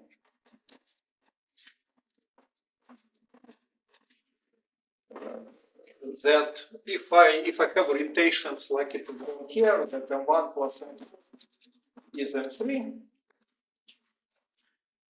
So then if I have kind of sum of the two determinants, so this determinant can be written in following way. This is M, and here I take a sum of these two vectors, write it in a second column, and take the determinant. And then kind of vertex balancing condition basically tells me that it is determinant of M3. And that is the same as we had after the number of intersection points drops by 1. So what does mean for this determinant? So we have like two-dimensional vectors. Yeah. You just write these two-dimensional vectors as a columns. Yeah. And you have 2 by 2 matrix, and you compute the determinant. Why this is linear as the Linear and second term? Why we can plus M1 and M2? Because determinant is okay. So let me rewrite it in a different way. So this okay. So suppose I have like determinant of okay M and N. So let me write it in several different ways. So let me write it in components. So that will be like M1 and 2 minus M2 and 1. But this thing you can also recognize as a vector product of two vectors, M and N. So and then if we kind of recognize that determinant is a vector product, so then we have like M vector product with M1 plus M vector product with M2. And vector product is kind of linear in both arguments. So therefore, if you have vector product of a same vector with M1 and once again the same vector with M2, so then by linearity of vector products, this thing is M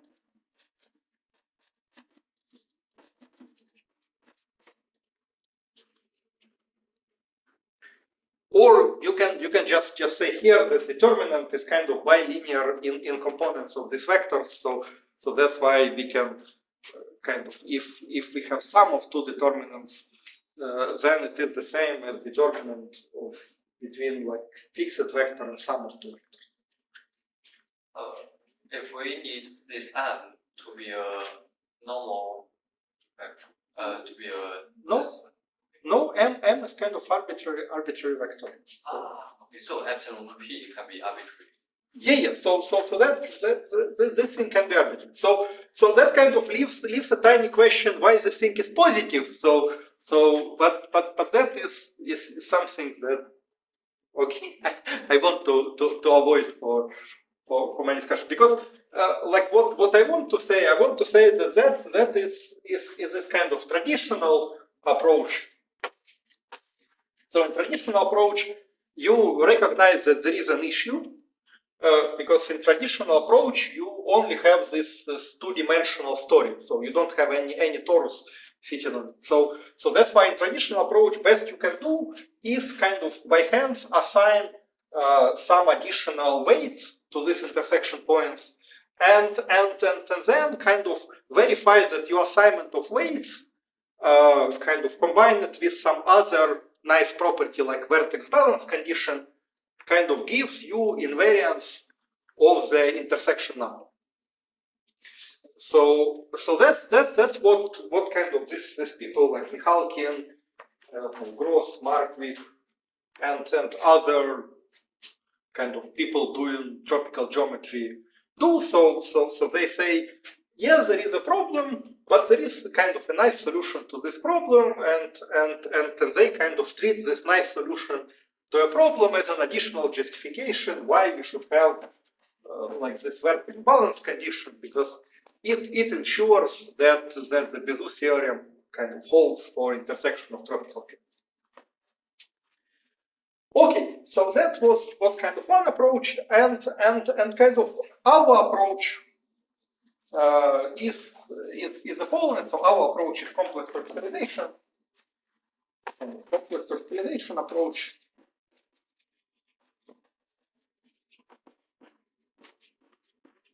So in complex circularization approach, so when we have an intersection point,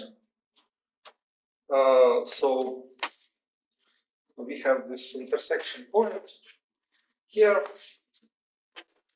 So we know that that here all this picture is essentially only half of our complex manifold. That on top of this red point,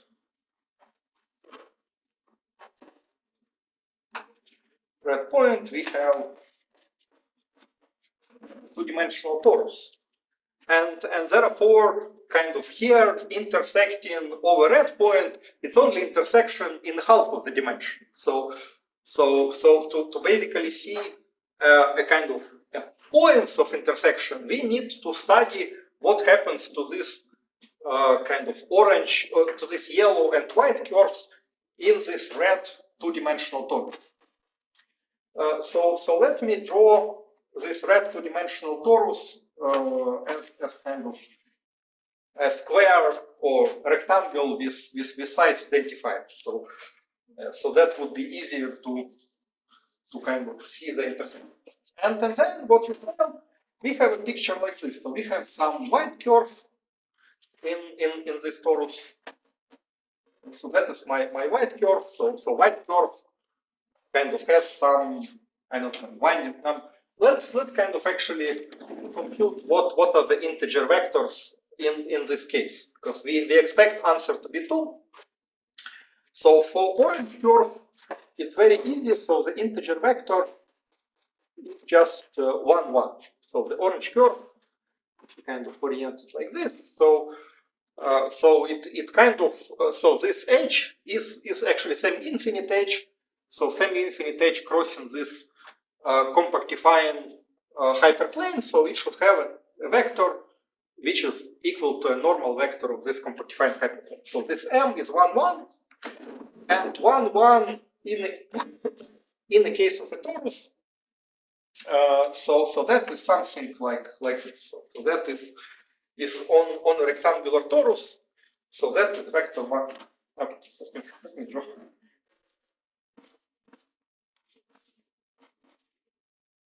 Torus, so that is kind of 1, 1 on this torus. So it just kind of winds once over each side. So now let us calculate this vector. Okay, let's call it m prime. So m prime, which is integer vector assigned to this white edge. So that is a bit more complicated calculation because like we can't just guess the slope because I'm bad at drawing. So therefore we need to compute the slope. So how we would compute the slope? So let us notice that to get to this edge of a question, it kind of obtained it. So we can get to this edge by kind of looking at a sort of upper part of this curve. So upper part of this curve consists of three semi-infinite edges. So we know that for this edge, the tangent vector 1, 1. So for this edge it's horizontal 1, 0, 1, 0. So let us give these orientations. Okay, so here 1, 0 meets. Okay, so if we do orientation like this, then it should be -1, -1. So here 1, 0 meets -1, -1. So that gives for this vertical edge -1, sorry, 0, -1 if it is outgoing. So if it is outgoing, then its vector is just the sum of these two incoming vectors. So now here we have 0, -1 and 1, 0 as two incoming vectors. So therefore here if you assign orientation outgoing, so then this vector would be a sum. So this vector would be 1, 1, -1.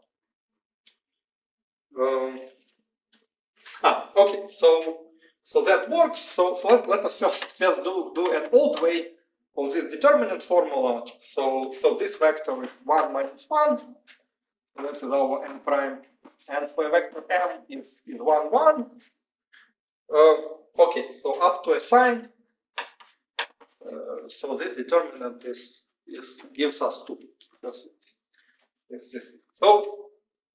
So now what about kind of torus picture? So on a torus, we have this another. So we have like one kind of cycle with a winding number 1, 1, and another cycle with a winding number -1, 1. So I think this cycle it will look something like this.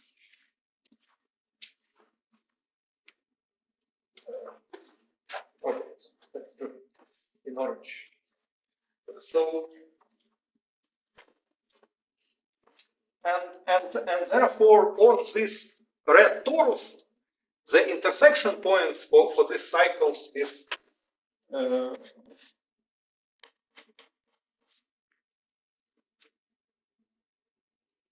okay, let me see. So it's okay. So the one that I draw, okay, 1, 1, -1. So it's still kind of grows in x direction but falls in y direction.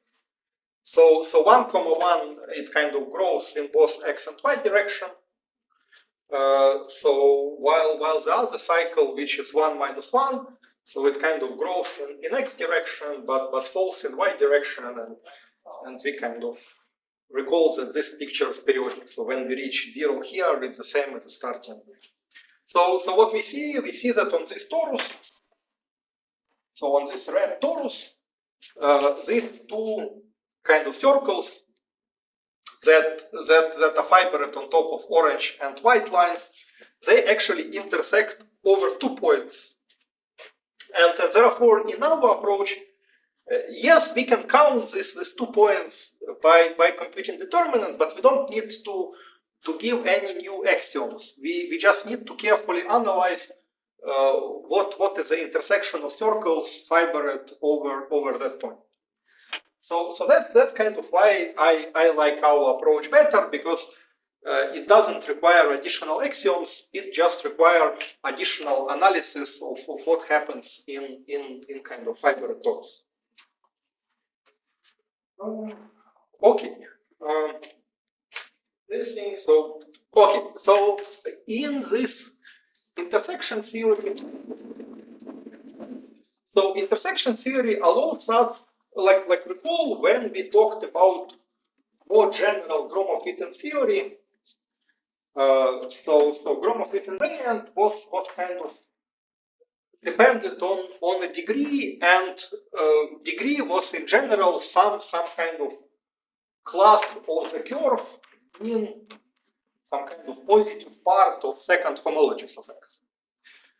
So that essentially means that degree is roughly a collection of, okay, so let me look for a second vector number of X, B2, okay, positive integers. Okay, okay, so here it's not clear whether they're positive or B2 integer numbers.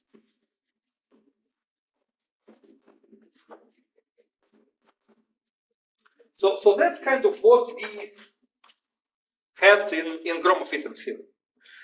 So let us try to understand how to see this kind of rough description of a degree, like if we omit this positivity part, that the degree is always positive. So if we just look at how many integer numbers we need to provide to specify the class of our curve in H2. So usually we need to specify like as many numbers as the dimension of H2. Excuse me. Even though we know all the slopes, the intersection number in this square can be just one. For example, the orange line is they are all diagonal. I mean, you can imagine there's a cross in this square.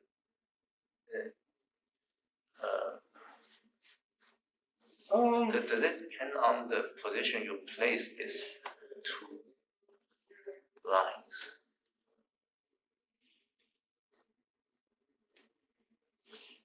Okay, I'm not sure. It feels like the cross would be some kind of special position. Yes, you are right. But I mean, you can also find some, because the cross, both of the lines will go through the vertex. The vertex is another intersect. Yeah. Okay. But okay. I think you can still draw something that they intersect at one point. No, I think that's not possible. So you should assume this red square to be like equal lengths, like a square, a regular square, right? Yeah, but that's kind of what says. So here,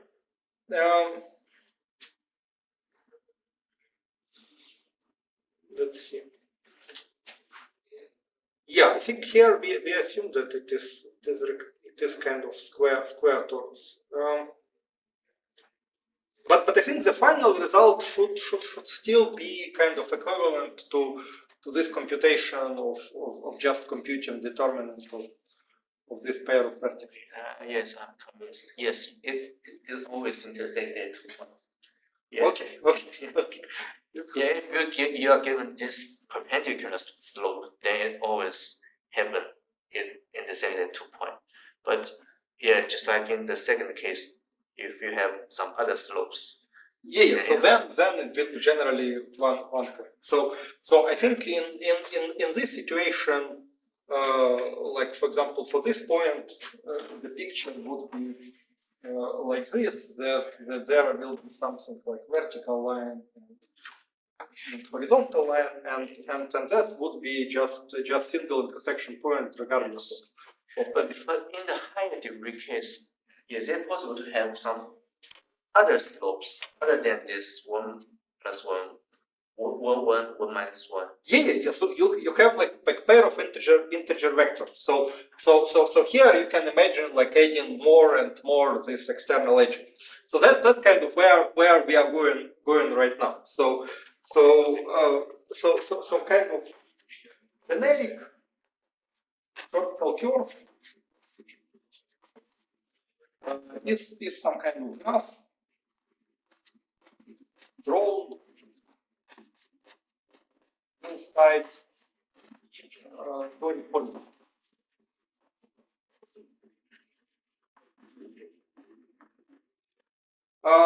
And kind of we will give a full definition next time, but among the properties that we will require next time, so there are two properties that we already saw, that external edges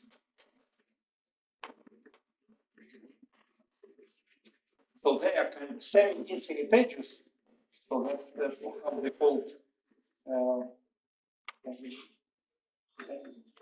semi-infinite edges. That what people in tropical geometry usually call them. I kind of prefer physics notation, external edges. So semi-infinite edges have this ME belong to this space of compactifying of space of normal vectors or compactifying dividers. So that is the set of all these vectors B that define kind of compactification of this polyton, compactification of Rn to our polyton. So then integer vectors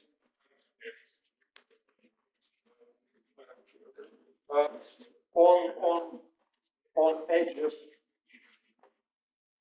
meeting at the common vertex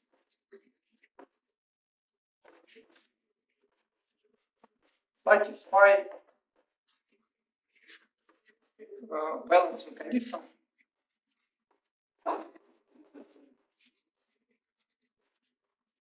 So it essentially means that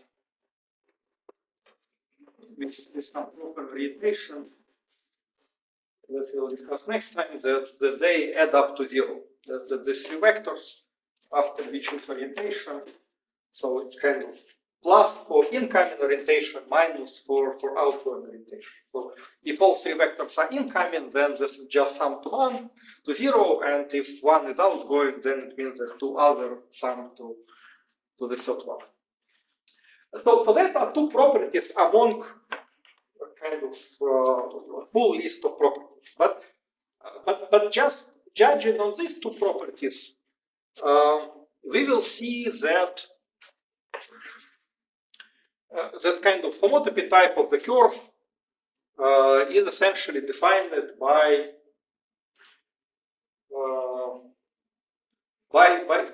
specifying like b2 of x integer numbers. Okay, so how do we see this? Let me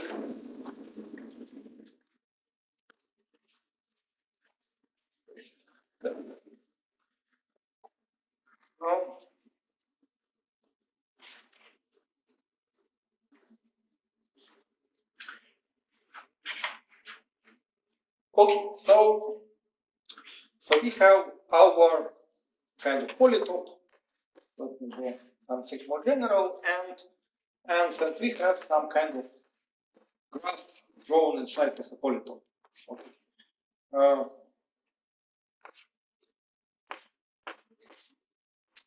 Okay, so I kind of draw a rough picture. So the sum of the vectors may not quite add up to 0, but roughly this picture. Let me draw edges with different colors.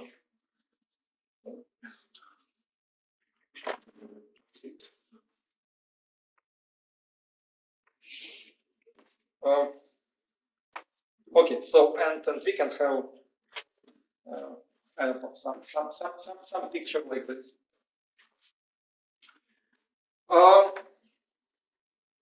So then, what we can do the following thing. So we know that that each external edge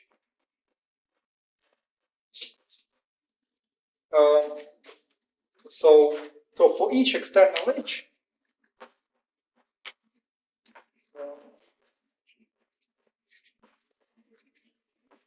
that process HP, so it should have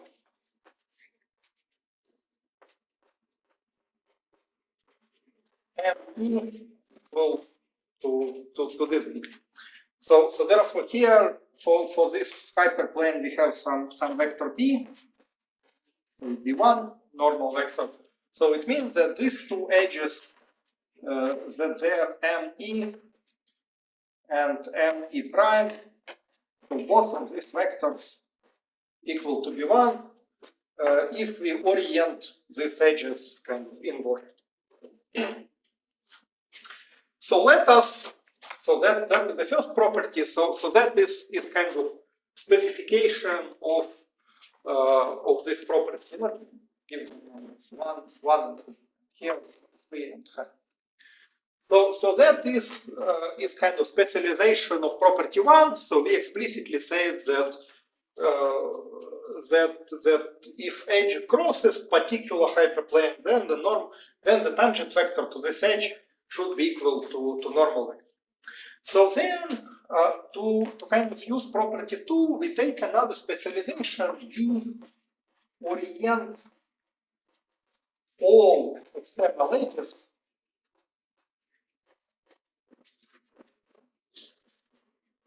to be incoming.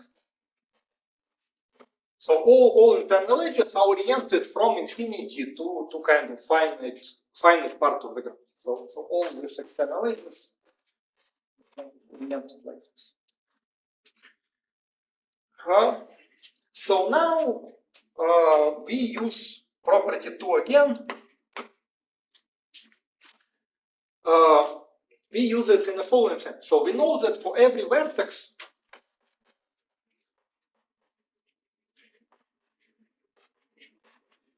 the kind of sum over incoming vectors should be equal to sum over outgoing.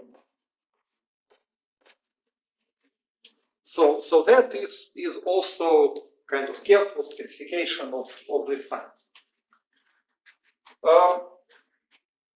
So now this rule it kind of holds for kind of subgraphs as well. So if I have something like this, so then I first apply this rule. So say M1 and 2 to get M3, which is M1 plus M2. And then I have like M4 and M5, which are also incoming. And then balance condition at the second vertex will tell me the following thing. So now M4, M5, and M3 are all incoming.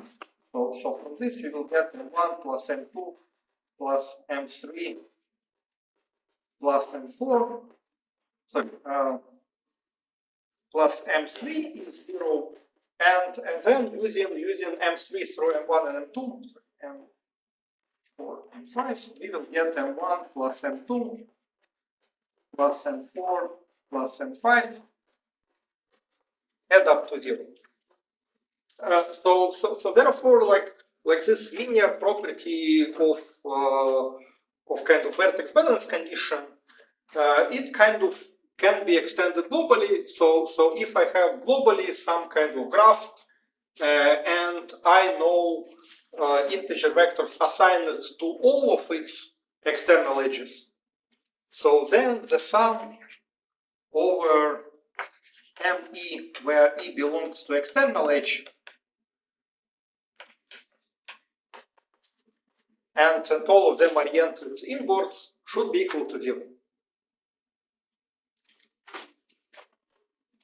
So that is just can be proven by induction, by going kind of vertex by vertex. That here, like taking into account these two conditions, or you can say that this vertex balance condition is kind of preserved under deformation. So I can deform this smooth tropical curve into a singular tropical curve by just shrinking this internal edge. So that's why here I can also shrink like all these internal edges and internal loops. I can shrink all the business to a single vertex, and instead of this complicated tropical curve, I would just get a star. And by shrinking, I still kind of preserve this property that I preserve balancing conditions. That for every new vertex that I got, I still got this property that sum of the incoming vectors equal to sum of outgoing vectors. And if all vectors are incoming, then they should add up to 0. Yeah, but there is a loop inside. Yeah, but when I shrink the loop, so that is kind of non-obvious, but you can show that shrinking the loop also preserves this property. That if you have vertex balance condition at each of the vertices of the loop, then you can show that presence of the loop gives you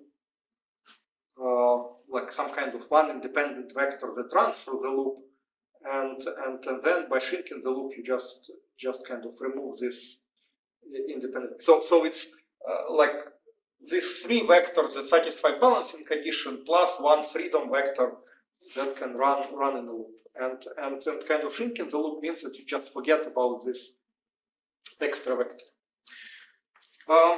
So that is like for people familiar with physics.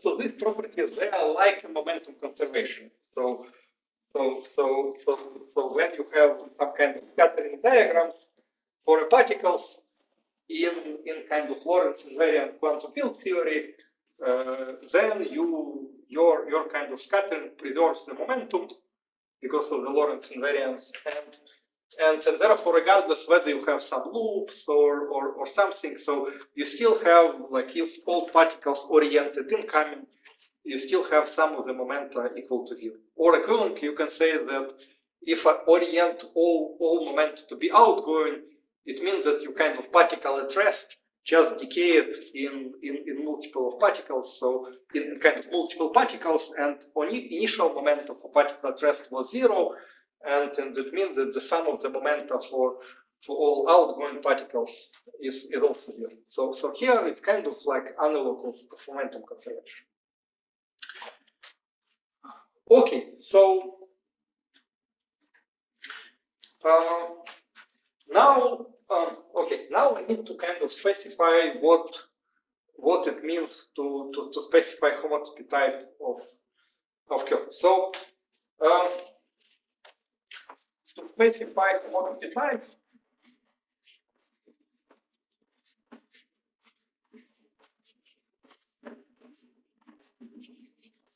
for curve, we specify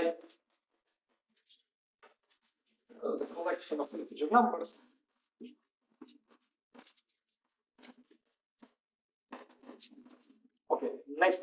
collection of natural numbers D. I don't remember whether I call them A. So A is kind of like a label for this vector B. So dA natural numbers 1 for each compactifying hyperplane.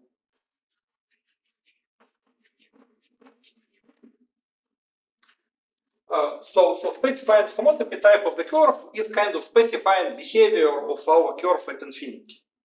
And behavior at infinity is essentially specified on kind of how many infinite edges of a given type we have. So dA kind of is kind of number of edges of external edges with tangent vector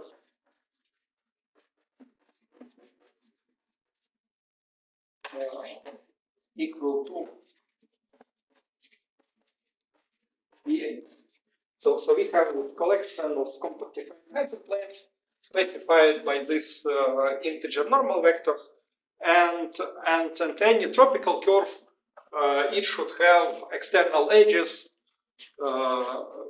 aligned with this normal vectors. So therefore, to specify homotopy type, we need to specify how many these external or semi-infinite edges of a given type we have.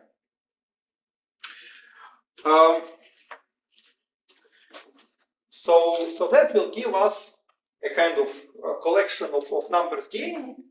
However, vertex balance condition, okay, and here kind of subsets to vertex balancing.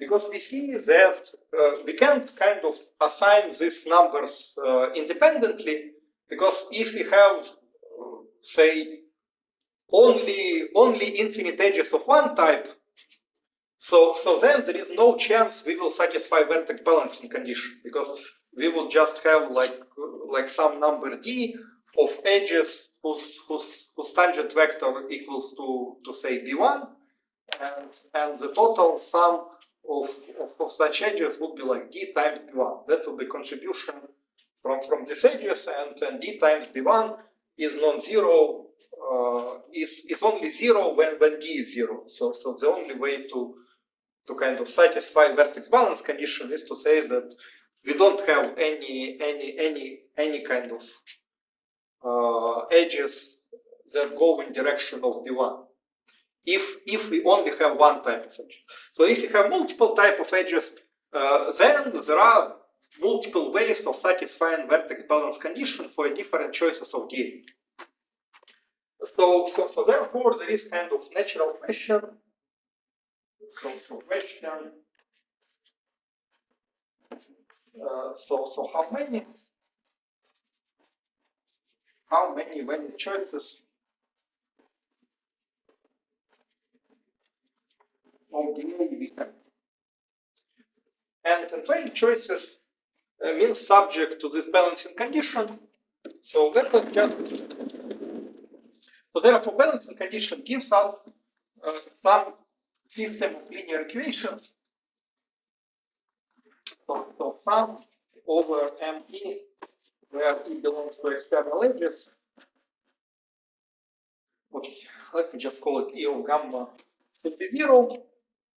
And if we assign this dA for external edges of a type A, so that this sum will be sum over n from 1 to this capital B. So capital B is just a number of this compact defining divisors.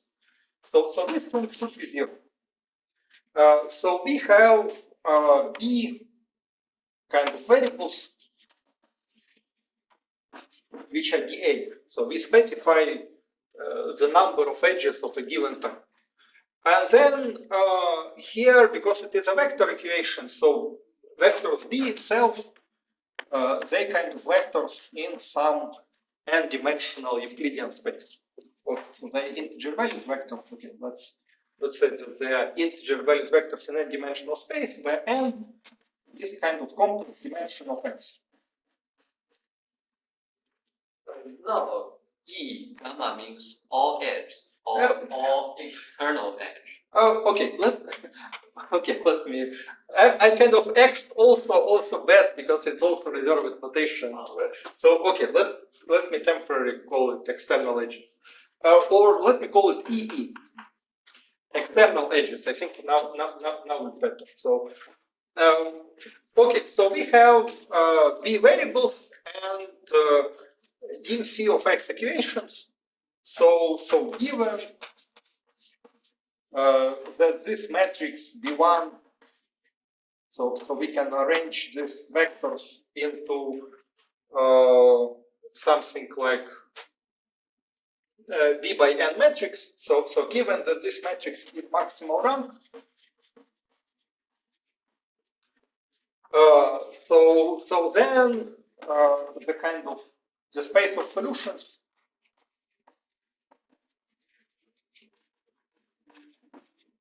is has dimension. So space of solutions is a vector space. So if you have a solution, then the linear combination of solutions is also a solution. So the space of solution is a vector space whose dimension is what? So it's number of variables, capital B, minus number of equations. So now let us recall that this B is a complex dimension of X. Sorry, this N is a complex dimension of X. So we get this formula that is kind of number of compactifying divisors minus complex dimension of X. And I think few lectures ago, maybe 2 or even 3 lectures ago, when we discussed toric varieties, we explicitly showed that this thing is the same as the second Betti number of X. So when we used this, I think Fulton's method of kind of computing the Poincare polynomial for a toric variety by counting kind of orbits, counting contributions of orbits of different dimensions, one of the corollaries was that the number of compactifying divisors minus dimension of X was precisely dimension of second homologicals. So here I kind of in my logical steps. So I started with these DAs, which have natural interpretation of positive numbers. So here, but here, kind of when I went to space of solutions, it was space of solutions over Z. So I think kind of to get a full proof, I need to perform one extra step to show that the number of solutions with a certain positivity property has the same dimension. That among these solutions with possibly negative coefficients, there are like the same dimensional space number of solutions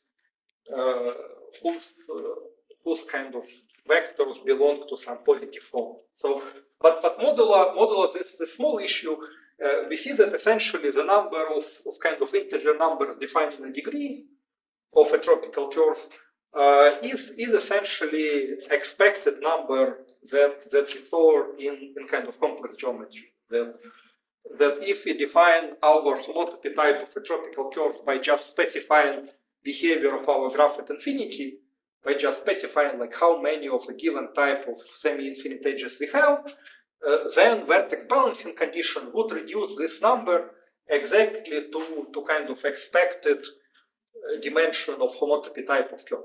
So that was kind of verification that the definition for kind of tropical homotopy type eventually matches the definition of homotopy type in kind of complex geometry. And what we call homotopy type? If we shrink a loop, it will change the homotopy type of the graph.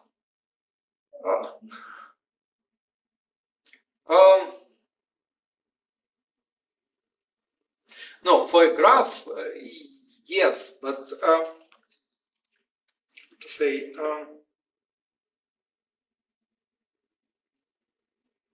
Okay, maybe this word is the wrong word. Let's kind of call it tropical degree. Oh, that means a curve class. Yeah, tropical curve class. Yeah, I think that. Yeah, tropical curve class. So, yeah, I wasn't like very explicit because there are different topological characteristics. So one is kind of internal topology that changes as we shrink, but kind of curve class it doesn't change if we change G-units. So like we had the degree 3 curve that can be genus 1, and if we kind of deform it to a singular curve, it is genus 0, but still degree 3 curve. And kind of tropical curve class define it as specifying number of semi-infinite edges of a given type, kind of matches with this ordinary curve class in a complex geometry, and that is generalization of a degree. Like in P2 case, the dimension, the second Betti number for P2, or generally Pn, is 1. So therefore the curve kind of class is defined by single positive integer number. And we can verify, so let's say example. So in P2 case, so let us explicitly write these equations. So we have d1, d2, d3, these numbers, and for our vectors, vector b, so b1 was 1, 0, b2 was 0, 1, and b3 was this kind of -1, -1.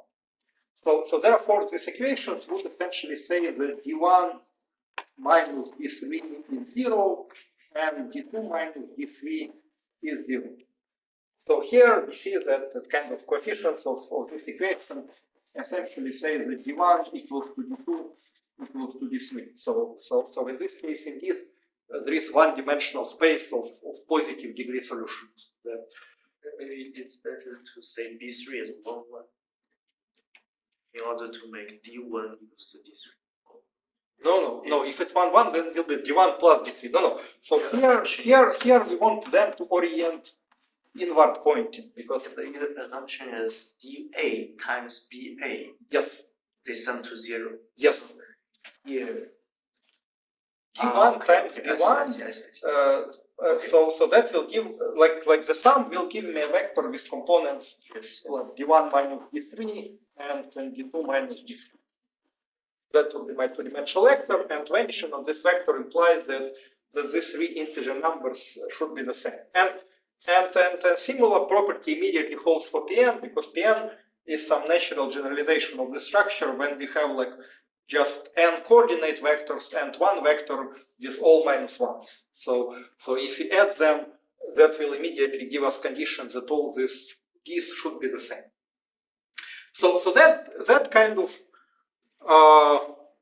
construction gives us another way of engineering kind of curves, of engineering tropical curves in P2. Like previous way of engineering tropical curves was to start with kind of a tropical curve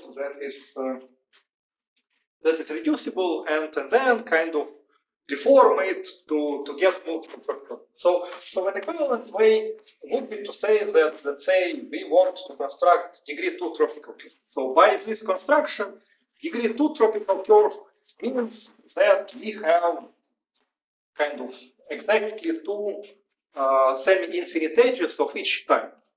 And then what we need to do, we need to somehow join these edges into graph by preserving vertex balance condition. So one way would be doing like this.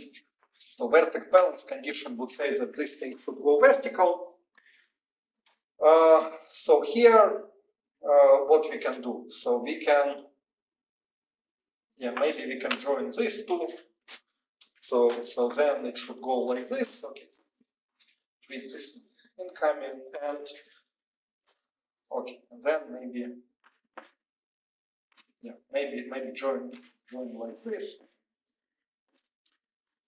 So that kind of gives us another perspective on drawing tropical curves, is that you kind of start with the semi-infinite edges and somehow join it into graphs.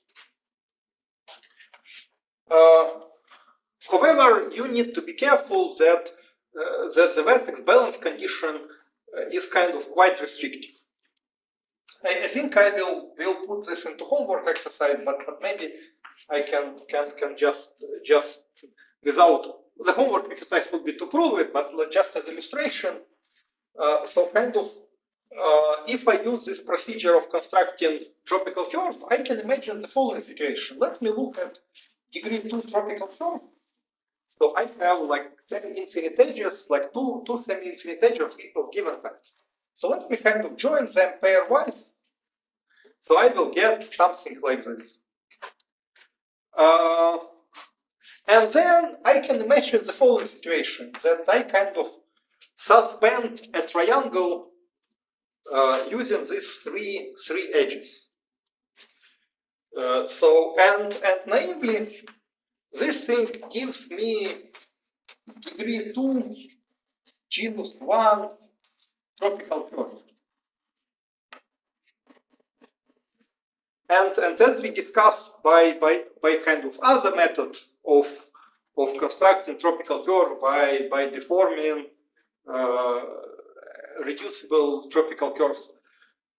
So that should not be possible. So for you, homework exercise would be to see that that kind of given these three vectors, that each of them is the sum of two normal vectors to boundary divisors, that there is no way to satisfy vertex balance condition for each of three vertices for this triangle.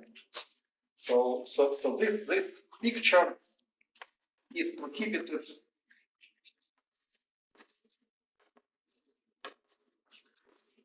or ruled out, is ruled out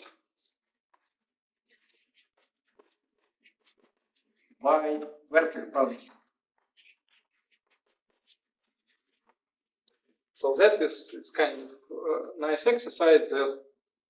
And that was the reason why kind of in my construction I started with reducible curve and deforming it, because in that way we can't run into issues. But then after we learned kind of a better way, which is so this way of starting with reducible curve and resolving it is kind of very hard to generalize to higher dimensional case, because for higher dimensional case generally a pair of curves, they do not intersect because of kind of lack in the dimension. So it's a curve and hyperplane intersect of a point, but pair of curves do not intersect. So that's why it is kind of hard to construct higher degree curves by resolving intersecting degree 1 curves, because generally they don't intersect.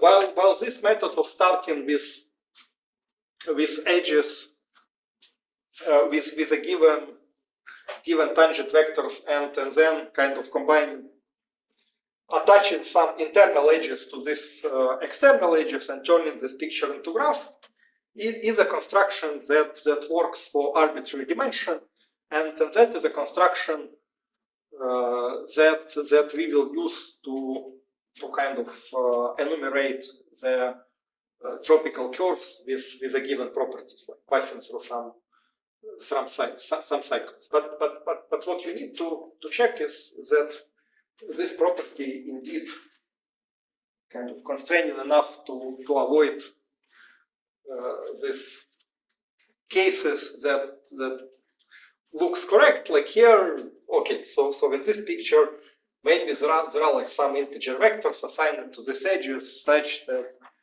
vertex balance condition holds, but apparently there should be none. Okay, I think I'm already went over time, so unfortunately I haven't reached like moduli space dimension counting, but I think it's good, so we still have enough time in this course to catch up. I think next Tuesday is a holiday, so next Tuesday is May 5th. But I was told that the Tuesday, May 5th will be compensated on Saturday, May 9th. So therefore our next class will be Saturday, May 9th. That is kind of compensation for a Tuesday, May 5th. And then we will kind of efficiently have like almost like 2 classes in a span of 3 days, 4 days. May 9th in Yeah, it's the same time. So I think like at least what I was told that officially like Saturday, May 9th, like scheduler wise works like a Tuesday. So the courses that are scheduled on Tuesday, May 5th would happen at the same time at the same place, but on Saturday, May 9th. So that's why I'm just stressing this out. But most of you probably familiar with this kind of compensation business because in Western countries they usually don't do this long holidays with compensations. That's why at least I was. It took me some time to get used to this idea and kind of start specifically asking secretaries like what is the compensation day for this working day on the weekend. Okay, so I will. I'm a bit behind in homeworks, but I think in the worst case scenario we will just have. I think I promised to have 7 homeworks, but maybe there will be like less, maybe 6 or even 5 homeworks. For previous, I think previous material was not kind of covering enough topics for me to make like interesting problems that are useful in the later part of the course. But now, kind of after we discussed tropical Bezout theorem and tropical intersection, so now I have enough materials to make some nice questions about tropical geometry. So I will kind of compile the next homework in 1 or 2 days. Yeah, with some. Yeah, probably due day would be Saturday, May 9th, so that you still have time after holidays to work on it. So I will compile it in 1 or 2 days, and you will have like slightly more than a week to work on. Okay, so thank you. Oh, I Yes. still have a question. Okay. Now we talk about the degree of a tropical curve class. Yes. In Gromov-Witten, the degree means a degree of a stable map.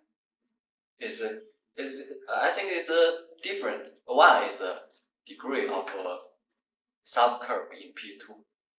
Another is degree of map. No, I think in case of P2, degree of map and degree of curve are the same thing. So. You mean the degree of the image of this map? Yeah, so I think so degree of map is the same as this kind of curve class understood as a degree of the curve class of image.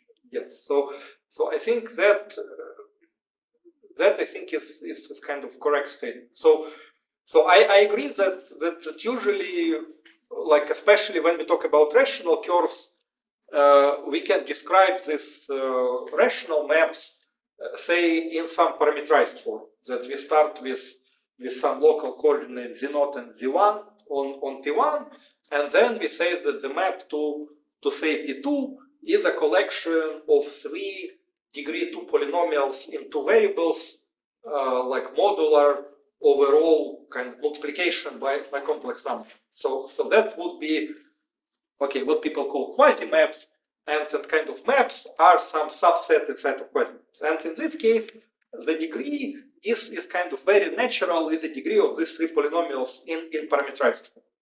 But if you look at kind of a curve given by these 3 polynomials in parameterized form, like formally we can kind of write down a single degree D equation that will be like curve as a variety. So the degree of this equation will be precisely equal to degree of each of these 3 polynomials that define the curve in parameterized form.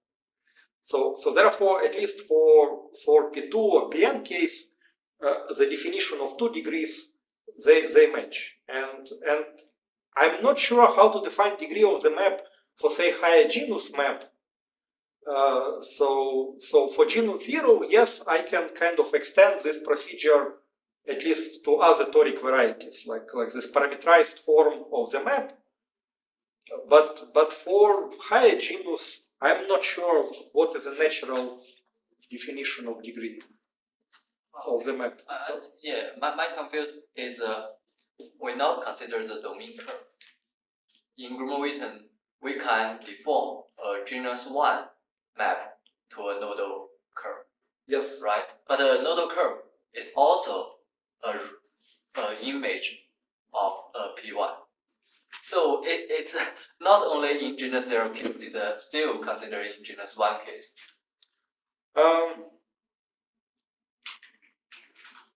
Okay. Maybe you can. But I usually was always thinking of degree as this kind of curved class. But I agree that strictly speaking, you can give two definitions. The degree of a map that I think is defined as some kind of taking a pullback of image of your curve and integrating it over curve that will give you some integer number, which is kind of like roughly counting number of images for a single point. Yeah, that would be degree of the map, and but I think I'm not sure what is the proper reference of a theorem, but it feels like that this thing should coincide with this curve class definition of degree. But I don't have a proof on top of my head, so I will kind of think about it, and if I get some nice proof, I will tell you next time. Okay.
这真好吃。我算了一下啊，自从光